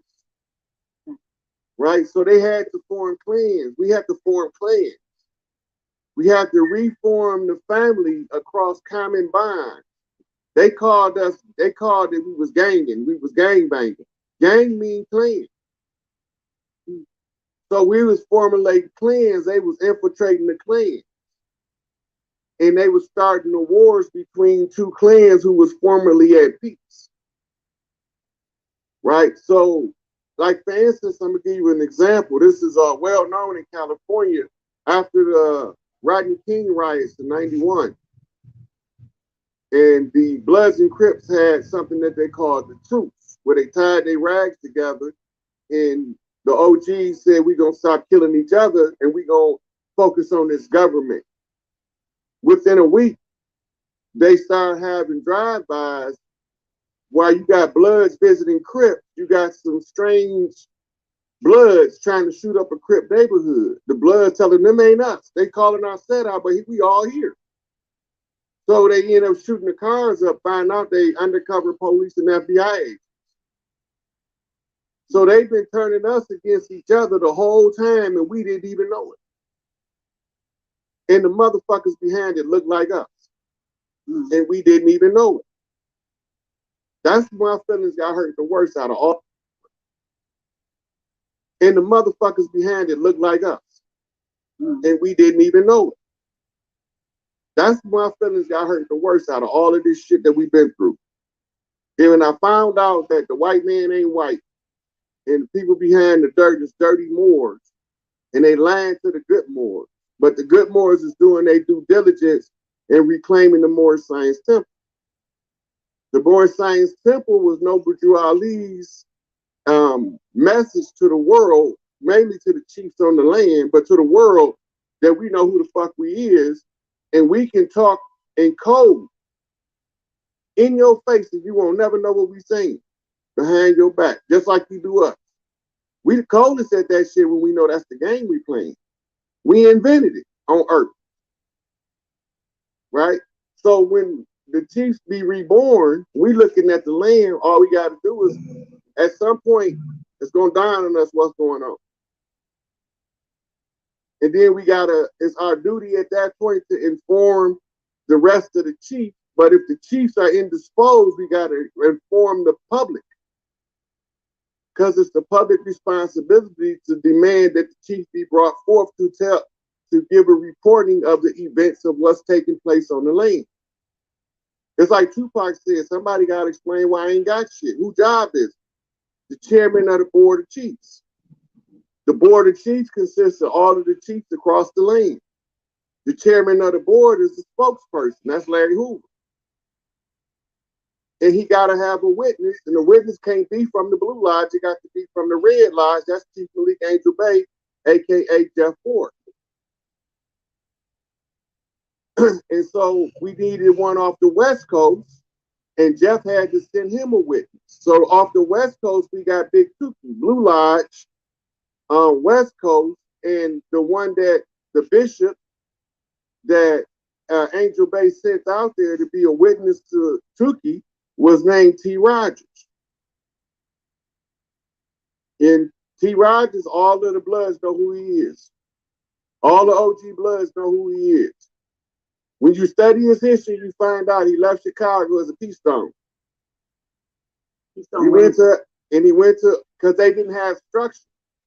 The clans was just clans without structure. And we had to have structure and order in how we move so that we can put the families back together. But all the time, we know that we being infiltrated, but there's nothing we can do about it. Because we don't know where the infiltrators is at, because we don't know who's behind it, from which angle are they coming. Now I can flat out tell you, it's a Scottish Rite, Red Lodge, Moorish Zionist temple, who settled in New Jersey. Noble Drew Ali went in and got the secrets out, put them in the public domain. Noble Drew Ali started a civics organization, but somebody turned it into a religious organization so they can push the dogma through the Moorish Science Temple, so that we won't be able to recognize when Charles Moses Gray drop us the clock of destiny what he's talking about. So Taj is having to re-explain all of this shit over and over ad nauseum, translating the same. How many times when he got to tell a motherfucker what the definition of Moor is? But they come in this class week after week for the definition of the same shit. What's the definition of a Moor? What's the definition of the de jure? What's the definition of the de facto? And here he is with his patient ass, love him to death, but he's too patient for me, answering the same question he answered for the last 72 weeks in a row this week. And I had to ask him, how do you keep your composure? I know you have to say. You're welcome. Yeah. I don't know how you do it. He's telling you this is a contract. These people are de facto. They fraud. They over here, and you want to know what the word de jure means. You don't want to know how to get out of the condition? You don't want to know how to reclaim your birthright the right way? You want to know what the definition of Negro is in law. Get you a Black's Law Dictionary and look that shit up, and let's get on the mission about cleaning this shit up. But they asked the man over and over again. Hey, man, we got like 60 likes in the building. Can we get the likes up? We got 197 people in here. Can we get all y'all to go thumb up the video and support the channel? Tags at the bottom right of the screen. You see it at the bottom right of the screen. Hey, thumb up the video. You feel me? Just hit the like button. You know what I mean? It's free 99. How to navigate the contract. Telling you the contract coming to a close. It ain't gonna last too much longer. He been saying that the last 10 years. And they keep asking the same question. How long is it gonna be for the contract up? He don't know the date. But he know that he can feel, and his research is telling him this shit coming to an end. Let me shift gears a little bit on you just a moment. Where does do we figure into the narrative of us, being star people, that we originally didn't even come from Earth, on this we planet? Created this. This is our creation. This is okay. So this is the star seed, this is why you got a zodiac sign. The zodiac sign tell you what star constellation you from. Those born under Scorpio coming into the physical under the rulership of the star family of the Scorpio constellation. The same with all the rest of them, it's repeat. When you come in, this because you represent a star. That's why they can't count how many stars it is, because they don't know how many people it was that ever lived. And when the energy from the star reaches Earth, it produces in physical form a sentient being that we call a human. This is our mental projection of how this creation works. It's the Merkaba and Metatron's cube. We all is different points in the cube. 1,000 points of light, Bush say. That's because he was trying to stop us at 1,000 points of what you call acknowledgement of the science. It's the 1,000-petaled lotus of enlightenment that he's trying to stop. Right? Now, they got to tell us when they making a move, they got to give us 3 knocks. They 5 years apart that they finna try to take over the world and establish a satanic rule on Earth. So it got to go click, clack, click. Remember that. World Trade Center, Federal Building, World Trade Center. Click, clack, click. 3 knocks. We're getting up for the click now, right? No, they already made their move. All 3 of them. Yeah. In 91, they bombed the World Trade Center the first time. Oh, in 95, they bombed the Federal Building in Oklahoma City. Yeah. In 2001, they bombed the World Trade Center again. That's a zigzag. Oh, because they came back to where they started. Right. All right. The 3 knocks is telling us that the ones call themselves the Illuminati then decided to make their move to take charge of the Earth. If you read Behold the Pale Horse, George Bush with a Senate Select Committee, made himself King George I, and all presidents to follow would be under his direct command. He stayed the president until the day he died. The Clintons, George Bush, and Obama was all placeholders, puppets. That was his team. Well, I heard that whenever a president came into office, they had to confer with him. They had to get direction from him. They had to go see him. Because he was King George I of the United States of America. That's what he declared himself. And then I heard they had to see Kissinger too. So he's what you call the advisor to the throne. That's why his old ass been around so long. That motherfucker been in politics so long, motherfuckers ain't lived that long. And he always in everybody's business. But don't nobody know why. Who is this motherfucker and where he come from? I just keep asking why he's still alive. So like, well, he's still alive because he's we won't talk about how they stay alive, but we have they have special juices that keep them alive. But so wow. There's so many things going on. There's so many things going on though, and I think what we need to know is, what I'd like to ask is, what can we do to help the situation with freeing the three kings? Larry Hoover, Angel Bay, who is Tookie Williams, right? No, Angel Bay is Jeff Ford. Jeff Ford, and then Tookie Williams. Right. So these three kings are in custody, or they're not, or they're somewhere, or are they together? Well, they they froze Tookie when they gave him the death penalty. They put him in cryostasis. That's where he had been. Oh, like the cryogenic stuff we've seen in the. Okay. Yeah. So they thawed him out about maybe 5 months ago. Oh, really? Yeah. And all of them waiting. We just got to get the message to the grassroots in sufficient enough number that we stop supporting the old system so it can fall. Mm-hmm. Now you're starting to see the rollout as it's falling. It's like a slow building. The building look like it's falling slow till you try to escape from getting under it. Then you realize how fast it's really falling. The faster you run, it seems like the faster the building coming down. That's what it is. It's a slow falling building. It's a high rise. Only this is a system. The system had many, many tentacles, like octopus tentacles or like branches on a spider web. And each part of it had to be destroyed. Right?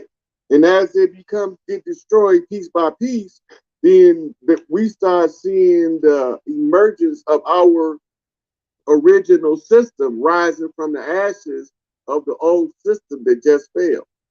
The return of the phoenix. Atlantis rises means Atlantis comes back. Crystal City, New Jerusalem, the mothership, returns to earth. They said it sunk. That means it flew away. Misdirection. Everything they tell us is exactly upside down and backwards to the truth. It's a reflection of the truth, just told to us upside down and backwards. That's why they tell you in Revelations that Christ came with the New Jerusalem, adorned like a bride for her groom. They talking about Isis, the return of Isis, the return of the sweet water, the queen of heaven and earth. Right?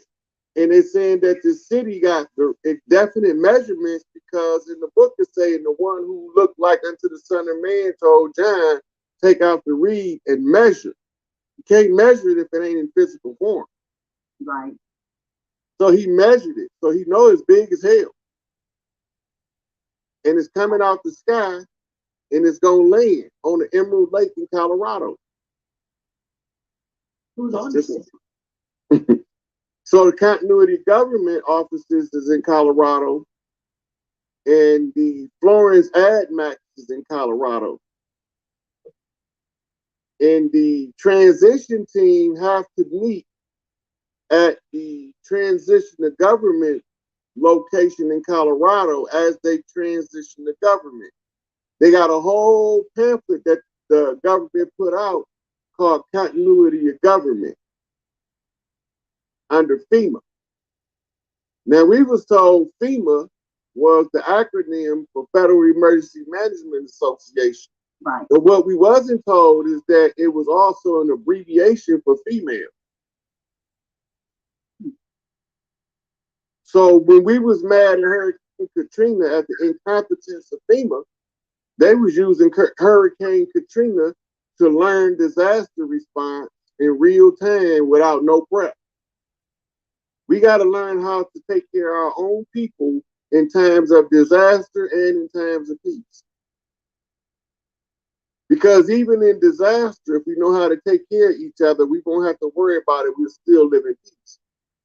So what you're saying is we've lost the old ways and we've become, acclimated, if you will, and indoctrinated into what they call government. And there has to be a time of getting back, disengaging and disentangling ourselves from that form of government and relearning what we had as a people. And now the continuity of government location in Colorado, is that what's taking place? And if it is, who is actually teaching? I mean, it can be them, because we already know what their form of government is. Are there like ancients or elders, or who's teaching what we ought to know to these three kings? The three kings already know it. They've been studying government for years. Larry got about 60 degrees from college. Angel Bay, he was doing his job when they snatched him off the land. His job is to physically remove the imposters off the land, not figuratively, literally, like whatever it takes, get him off the land. That's his job. That's why he was pursuing things with such remorseless pursuit of determination. Big Mama said, clean my land up. So they neutralized him by putting him in prison. And then they sent infiltrators into the El Rookins in order to undermine the remaining of, or what they call the remnant of the structure.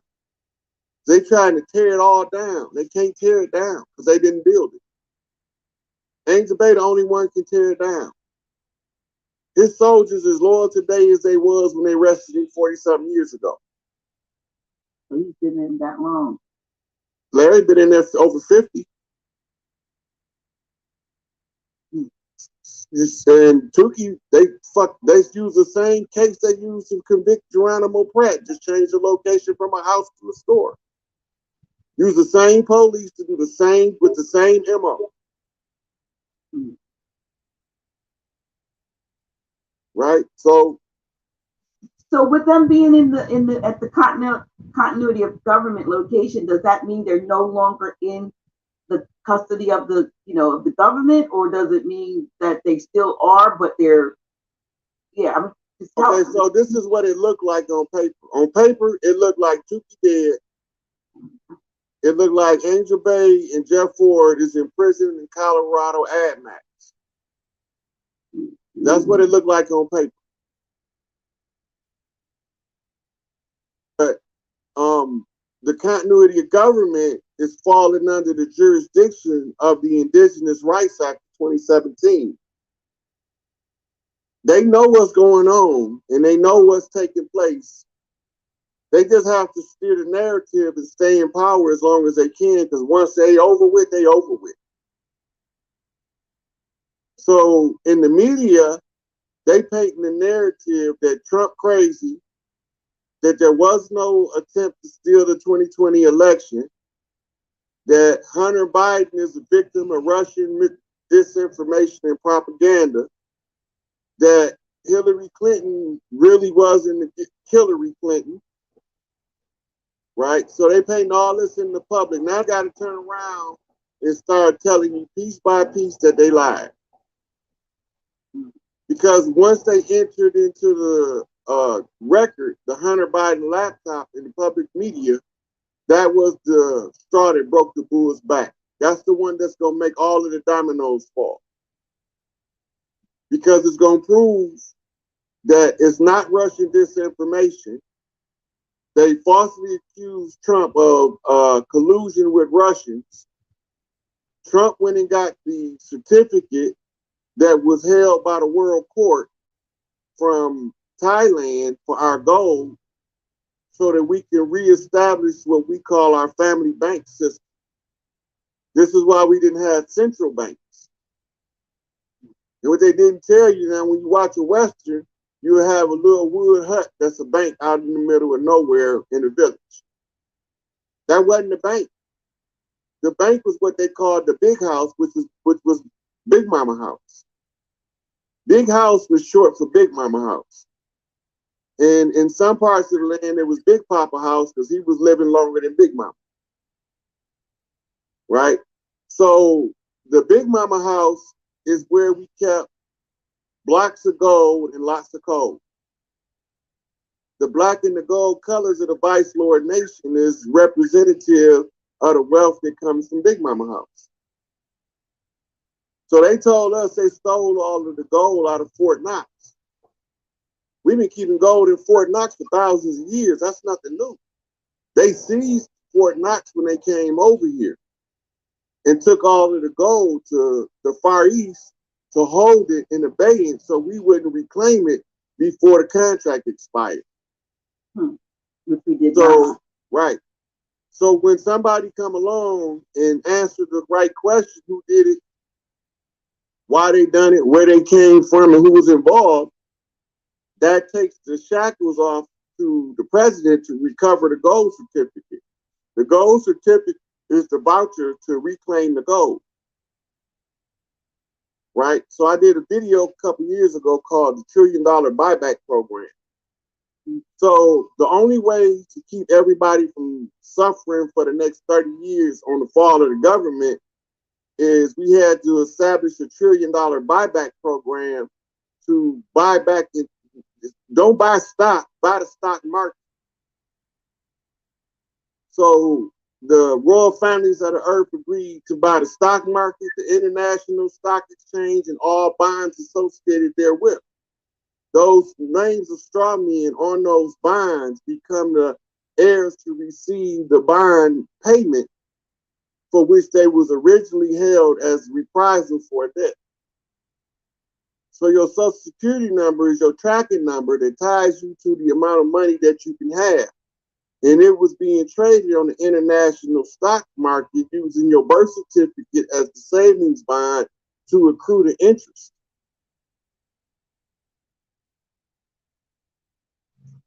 But you have a lot of folks trying to get hold of that. They can say that is it the Sister Q trust account, and the red numbers on the back of the Social Security. They won't be able to access it solo for real, for real. Mm-hmm. They got a system in place to track the ones trying to access it on their own. It's a trap. They're gonna run a bait and switch on them and lock their ass up for fraud if they get too close. That's how they do it. There are some, though, there are few out there that claim that they have actually tapped into it now, whether that's true or not, or whether or not they've let a few do it just so that it will draw others into that trap. Well, if you go back to Senate Bill 191 on the bankruptcy, we ain't supposed to pay for nothing. So this is when you navigating the contract. If you know how to navigate the contract, it didn't have nothing to do with you. You're not supposed to pay for that. But when you took the contract, when you fought for civil rights, that means that you fought to have the contract attributed to you under the civil rules of civil conduct. And you should not, right? We ain't got nothing to do with civics. Personally, we are what you call the de jure. We're not de facto. The civics application is supposed to be for the indentures who fall under the de facto jurisdiction of the corporation. In other words, agents of the corporation can be dealt with by the rules and regulations of the corporation. So when Noble Drew Ali taught civics, was he teaching civics in order to enlighten his people, our people, as to what we needed to know, as opposed as it referred to them, rather than us to operate under? Okay, so look at the structure of the teaching. Let's take Todd and let's take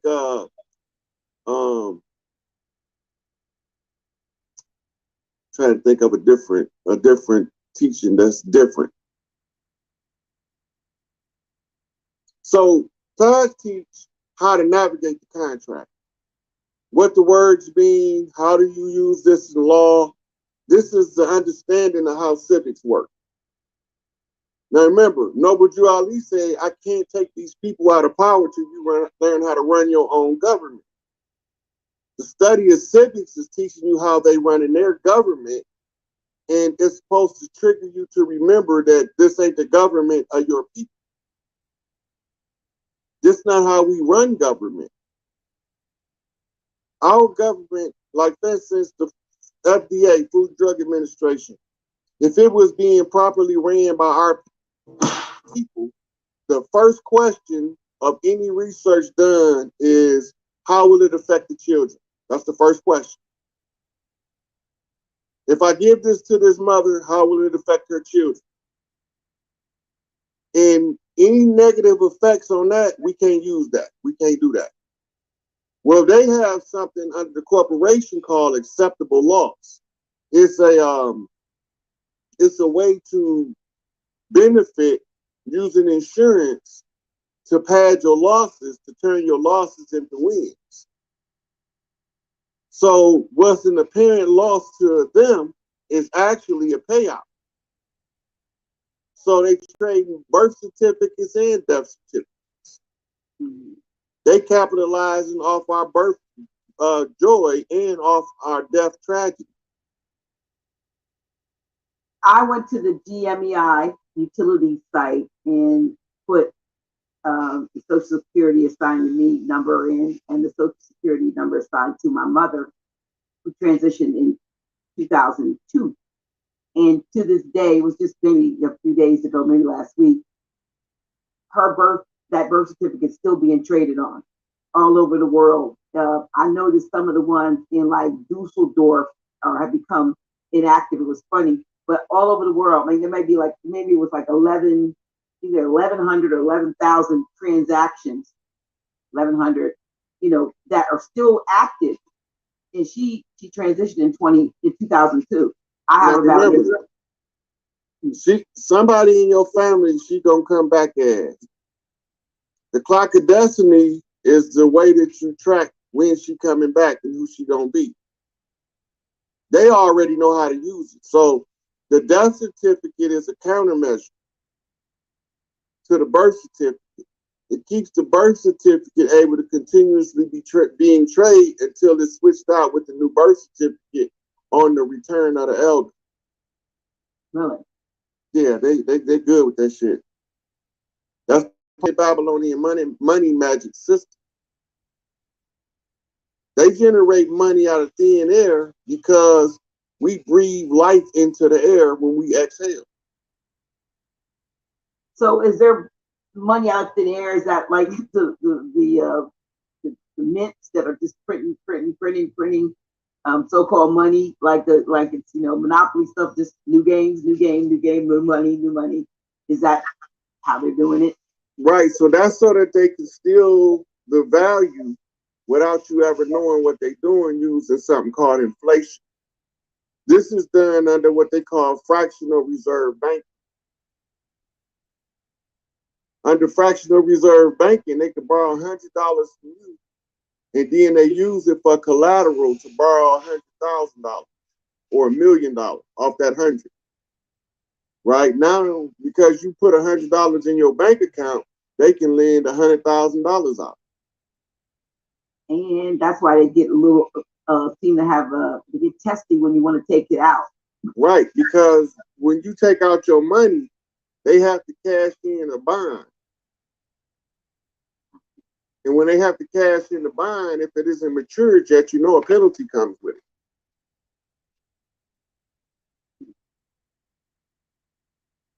And let's say the mortgage fraud, all of the banks are going to be seized for mortgage fraud and for usury. Excessive interest on the dollar. Right. Right. You're not supposed to charge interest on a direct loan. You're only supposed to charge interest on what they call a third-party loan. That means if I have you borrow some money from somebody in order to lend me some money, you have to charge me interest. Okay. I'm the third party. That means that you giving me a fee to use your credit, a cosigner. Right? So that's how you're supposed to do interest. But they have the inflation. The inflation is affected by the interest rate. You remember when Greenspan was in the Fed, he used to be over here every year readjusting the interest rate. Right. That was saying how much you're going to be able to buy with a single dollar. You remember when bread was a quarter a loaf? I remember when it was cheap. I bet you can't find one for under $1. Oh, I don't think you can find one for $1. I don't think maybe let's try like not one under $2. Right. So that's inflation. Mm-hmm. Everything on top of that original quarter is inflation. Because the quarter then, and it was for the same amount and whatever, it really should still be that. Right. But what they've done now, they have reduced the sizes of things and increased the price of them. Right. So you get less for your purchase power. Yeah. So now what they're doing is they stealing your money through attrition model. An attrition model means a gradual buildup. So a person that made $50,000 in 81, he gonna live like a person that made $2,000 in 81 on that same 50,000 today. Lifestyle change. They pushing the ceiling down on poverty using inflation. It's a deception. It's a grand deception. Everything they doing is an underlying deception attached to it.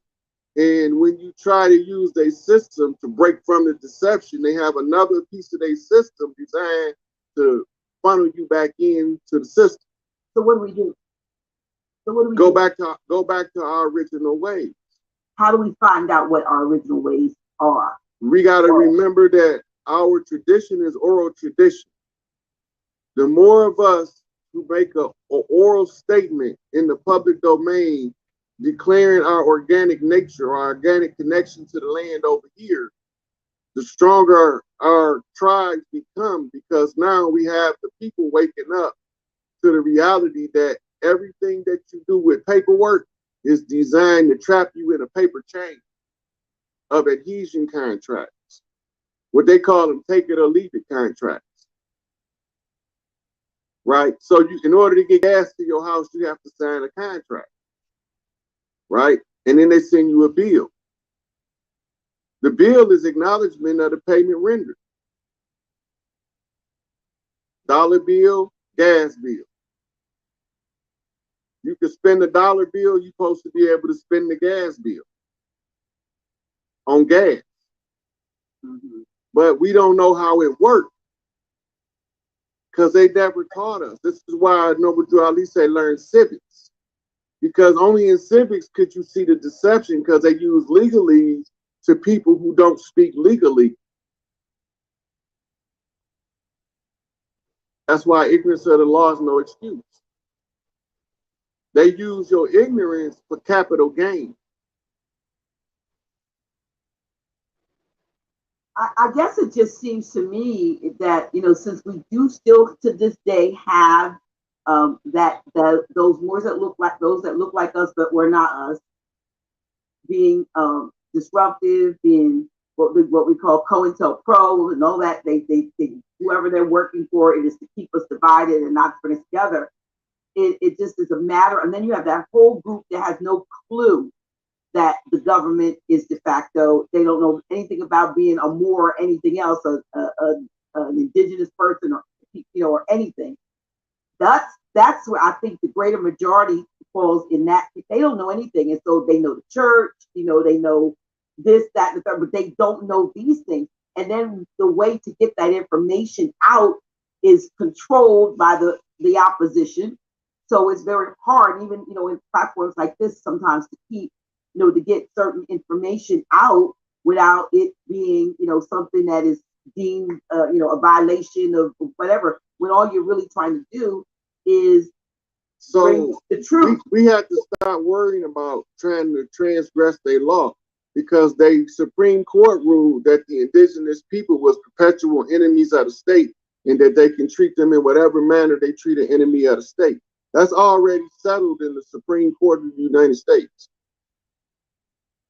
We are perpetual enemies of the state. Yes. So with that being said, then if you run up against a brick wall, unless the people begin to come together. And I'm always making appeals out there to listeners. I'm saying, if you work for some of these companies that you're creating, you've got what do you call it?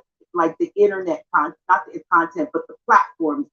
You got to have an engine, and you got to have a this.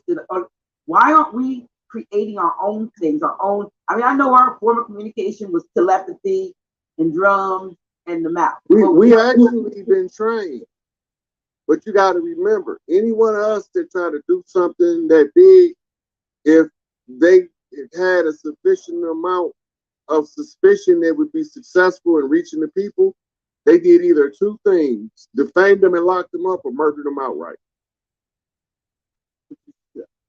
So what do we do? I mean, I know I keep saying that, because I mean, at the end of the day, what we need are solutions. We need solutions. I mean, everybody's throwing this, that, there, and that. What? Right. So the solution to the problem right now is awakening of the grassroots. This is where the issue is stuck at, in the grassroots. The leadership across the land is already unified. It's just that the people got to realize that this is about to happen so that it can happen. The people don't realize it yet. Sharing this video as far as you can. That's other videos that you've done to get it out for people to see it, and then start asking questions, and just having discussion groups with your meetings with your with your kinfolk, things that you can do, even if it's a small group of 5 or 2, but like the old each one teach one, each one reach one. We need to do something in order to get on one accord with this. And that to me seems like the issue. We gather together, but we're not assembled together. In other words, to me, when I think of assembly, I think of a puzzle with pieces. You could throw the 1,000 puzzle piece on the table, and it's gathered. But until it's assembled, you don't have the full picture. Right. And that's what we are. We're like 1,000 pieces, a million, millions of billions pieces of puzzle pieces thrown on the table of life, but not assembled together. And that's the only way I see from my finite mind that we can even begin to tackle this monumental task of freeing ourselves from something that we've been entrained in for so long. I mean, folks are literally, you don't even know sometimes that you've been entrained and hypnotized. Whether the folks say, give me the child for the first 7 years and I'll show you the man. Or they said, even train up a child in the way that he should go. And when he's old, he won't depart. And we got a lot of folks that have been trained, and it's hard, if you will, to crack that nut. They're not letting any new info in. Right, because they took sides with a doctrine that doesn't serve their interests, because the doctrine has something called a persuasive argument attached to it. Mm-hmm. Stop arguing doctrine and just start asking for receipts first and foremost. That's why I put all those receipts. Like when you go down my page ain't regular. Them all receipts. Some of them you gotta be intuitive enough to read them like a tarot card, but some of them is an outright statement. Some of them is book references to tell you where to find certain stuff. Right? Even my videos is the receipt. When I'm telling you, look up the words I'm using. Look up, when I say look up fractional reserve banking so you'll know what it is. Then you know how they're stealing your money. Right? Look up the difference in, get you a Black's Law dictionary and go in there and look at what the word used to be and what it is today. It's not the same. Right. When you can see the evolution of the terms change, then you can see the corralling of the mind. Right? Like today, we say more, it's a catch-all. Anybody that look like us is classified now as a Moor. Good, more, dirty, more don't matter. They still a Moor. But when you go back before 1492, ain't nobody over here called Moor.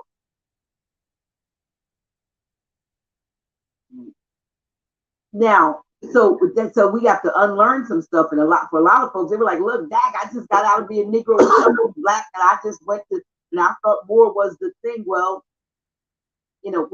we have to be open to change. You have to be open to progressive knowledge. And I mean, and one thing about me is I've never been stuck anywhere that I couldn't get out of mentally. If me being a pastor, in ministry for 25 years and a pastor for 10 of those last 10, and then when two slapped me upside the head, I just like, oops, I'll leave that. I mean, I've never, I'm not the kind, but not some folks are not that easily moved out of their entrainment and their indoctrination, and so it becomes difficult because in their minds what they're doing has helped them, but if they really looked at it critically, they're like it's like they're in a rut that they're just digging deeper. They really haven't going up, they haven't ascended, they're going down. You remember it's a chapter in the Circle 7 called Misery. It started out, weak and insufficient as thou art, O man, and good. There is one thing in which thou art obstinate and moveth not, and his name is misery. Because of the suffering, we latch on to the suffering. Because we are empathetic people, when we believe that something drastic has happened to our people, we're going to ride that suffering out. Right? Because that's our grievance. Mm-hmm. Is our people is got a very unique characteristic. I don't want to see you going through nothing I don't want to go through. And if I come across you dealing with something that I don't want to deal with, I'm gonna do everything I can to enlighten you on how to change what you're going through, so you can be in a less traumatic situation. Each one teach one. This is where it comes from. If I don't want you to go through nothing I don't want to, why would I inflict it upon you and force you to go through it? That's the enemy's perspective. That's what his agenda is. He's using your energy to harvest. He's putting you through the stuff he don't want to go through, and you so caught on the misery and the empathy of the misery that you attach to the suffering while he reaping the benefit. Yeah, you're right, but I mean, like I said, but at the end of the day, it's all about how we can come together and stop fighting each other, and everyone has to ask him or herself, what is my motivation? Everybody wants, if we get great ideas, and I'm an idea factory, but one thing I've come to realize is that even though I have a lot of what I think are damn good ideas, they're not all for me to put into effect. Right. I'm not supposed to execute them, but I am supposed to share them. Somebody else has to pick that one up. But if it's coming through me I call myself the idea factory, then I should give it freely, because at the end of the day, it's going to be beneficial. So if somebody gets some kind of financial gain from it, fine. But larger, if it's helping us as a whole, then that's the important thing, knowing that we can't do everything. You sprinkle seeds out there, and like I said, one plants, another waters, and we used to say in church, and God is the increase to it. But it's the same thing. You may not have your name on everything that is good that comes out of this, but at least you gave your positive energy to it, and it's going to benefit the whole. And I think some folks are afraid of not getting their just due, or their just, they want their 15 minutes Listen, to say. our culture teaches us this. Whatever you can do to contribute to the collective, if you do that, the collective will make sure you're taken care of, because it's a mutual exchange of benefit. But anything that you do that only serves your own interests and has no benefit to anybody other than one person, the community never supports that. Right? So why do we buy music? Music is our culture. It's a critical part of our culture. We can talk through the music what we can't say openly regular. Right? So you a producer, Tracy Chapman. You're a producer, Bob Marley. You're a producer, Sam Cooke. And you produce the OJs and the Temptations. And we know we got a message in music. Somebody got to remind us it's a message in the music. Because when we can't talk politically in the realm of politics, when we can't talk because somebody got us stifled in politics. Politics is a well-controlled and well-organized scam.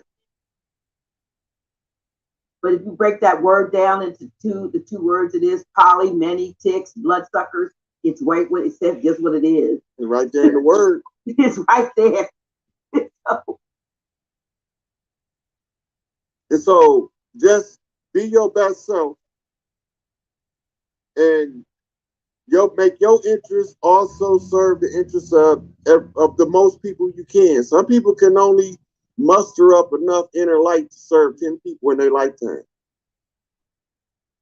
But those 10 people might go on to serve tens of thousands each because of that contribution. Because you did your part, you've affected tens of thousands just by teaching those 10. Right? Each one teach one, we all gonna reach something. Right. Right? So when we understand what's going on the land, the more of the mother.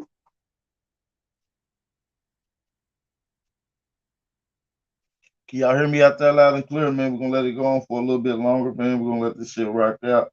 Really, it's more important that the mothers get this information than anybody else, because it's their shit. The sisters got what you call first right to the earth right, which is the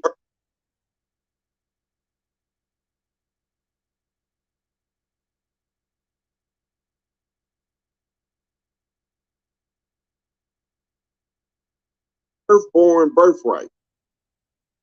Earth is a feminine planet, and it's supposed to be ruled under matriarchy.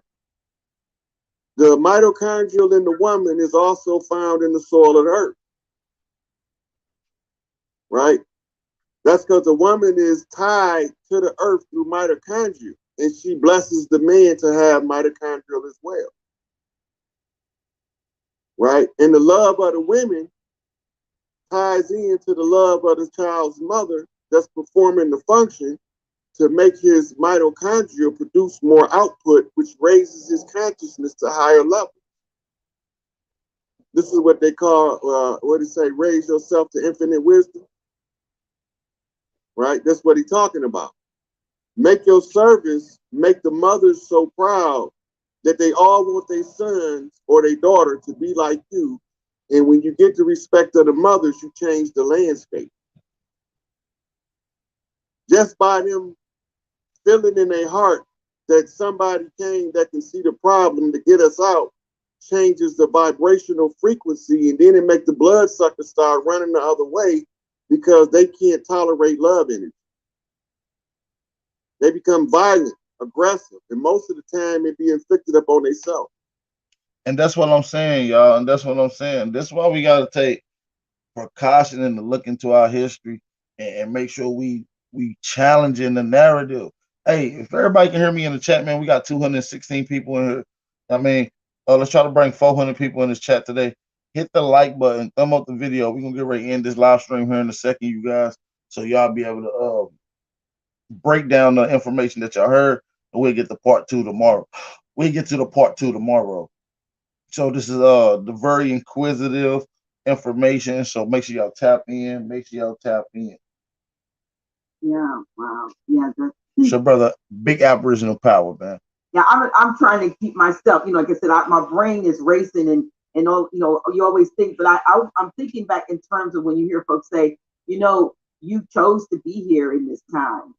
We make those determinations as to whether or not we're going to incarnate at a certain time to be in the earth realm, which is like the prison planet and the university all in one. So we chose to be here. So if we chose to be here, we knew or we felt that we could make a difference, whether it be in our suffering or in our joy, whatever a success or lack thereof, that it was going to make a difference. Who would pick something so horrible, if you will, as a time of what we've seen, unless we knew that the outcome was positive? That it right. So just like when you're going out, your past life flashes before your eyes. When you coming in, your future life is laid out before your face. You would know how to navigate it better if they didn't shine them bright ass lights on you in the delivery room. Because you're supposed to birth a child in ambient light. This is why we need our doula centers back. They took all the doula centers and turned them into hospitality places. The places of hospitality to us used to be the whorehouse. So now we prostitute ourselves for medical research and don't even know it. That's why they always practicing, because they don't know what they're doing.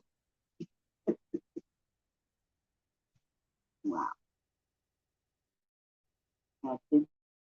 That's why they so quick to snatch out uterus and chop off breasts. They call that desecration of the holy place.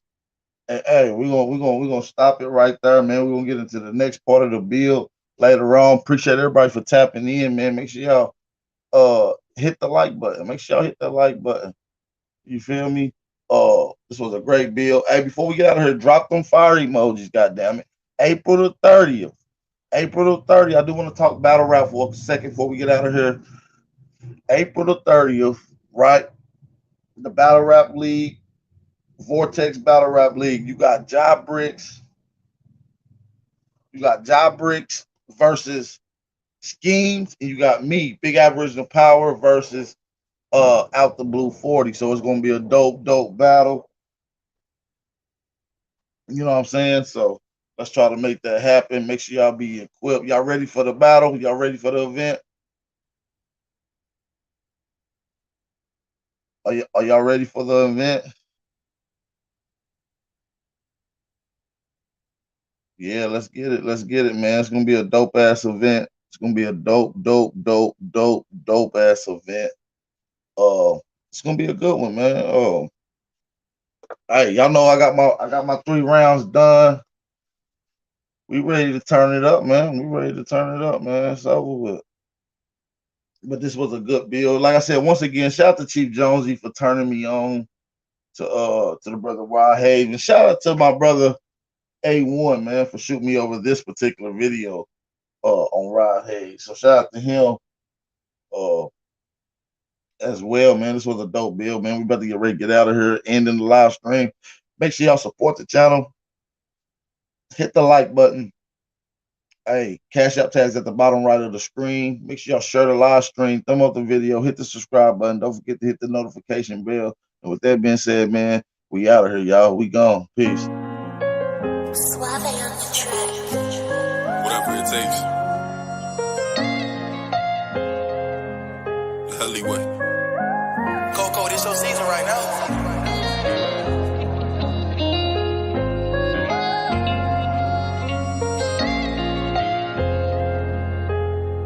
They won't see me. They won't let me care, yeah. I gotta sleep with one eye open, trippin' making me nervous. I take a piss, my hand on the strap. I know the eyes wanna murder, I got a feeling, deep my stomach, paranoid, yeah, yeah. I won't let them care, yeah. They won't see me care, yeah. I gotta sleep with one eye open, trippin' making me nervous. I take a piss, my hand on the strap. I know the eyes wanna murder, I got a feeling, deep my stomach, paranoid, yeah, yeah. I can't let them care, yeah. They won't see me care, yeah. I put attention, all of my blood, all of my veins. They started with perky, now that hair right up his veins. You started with serving, now them drugs drove you insane.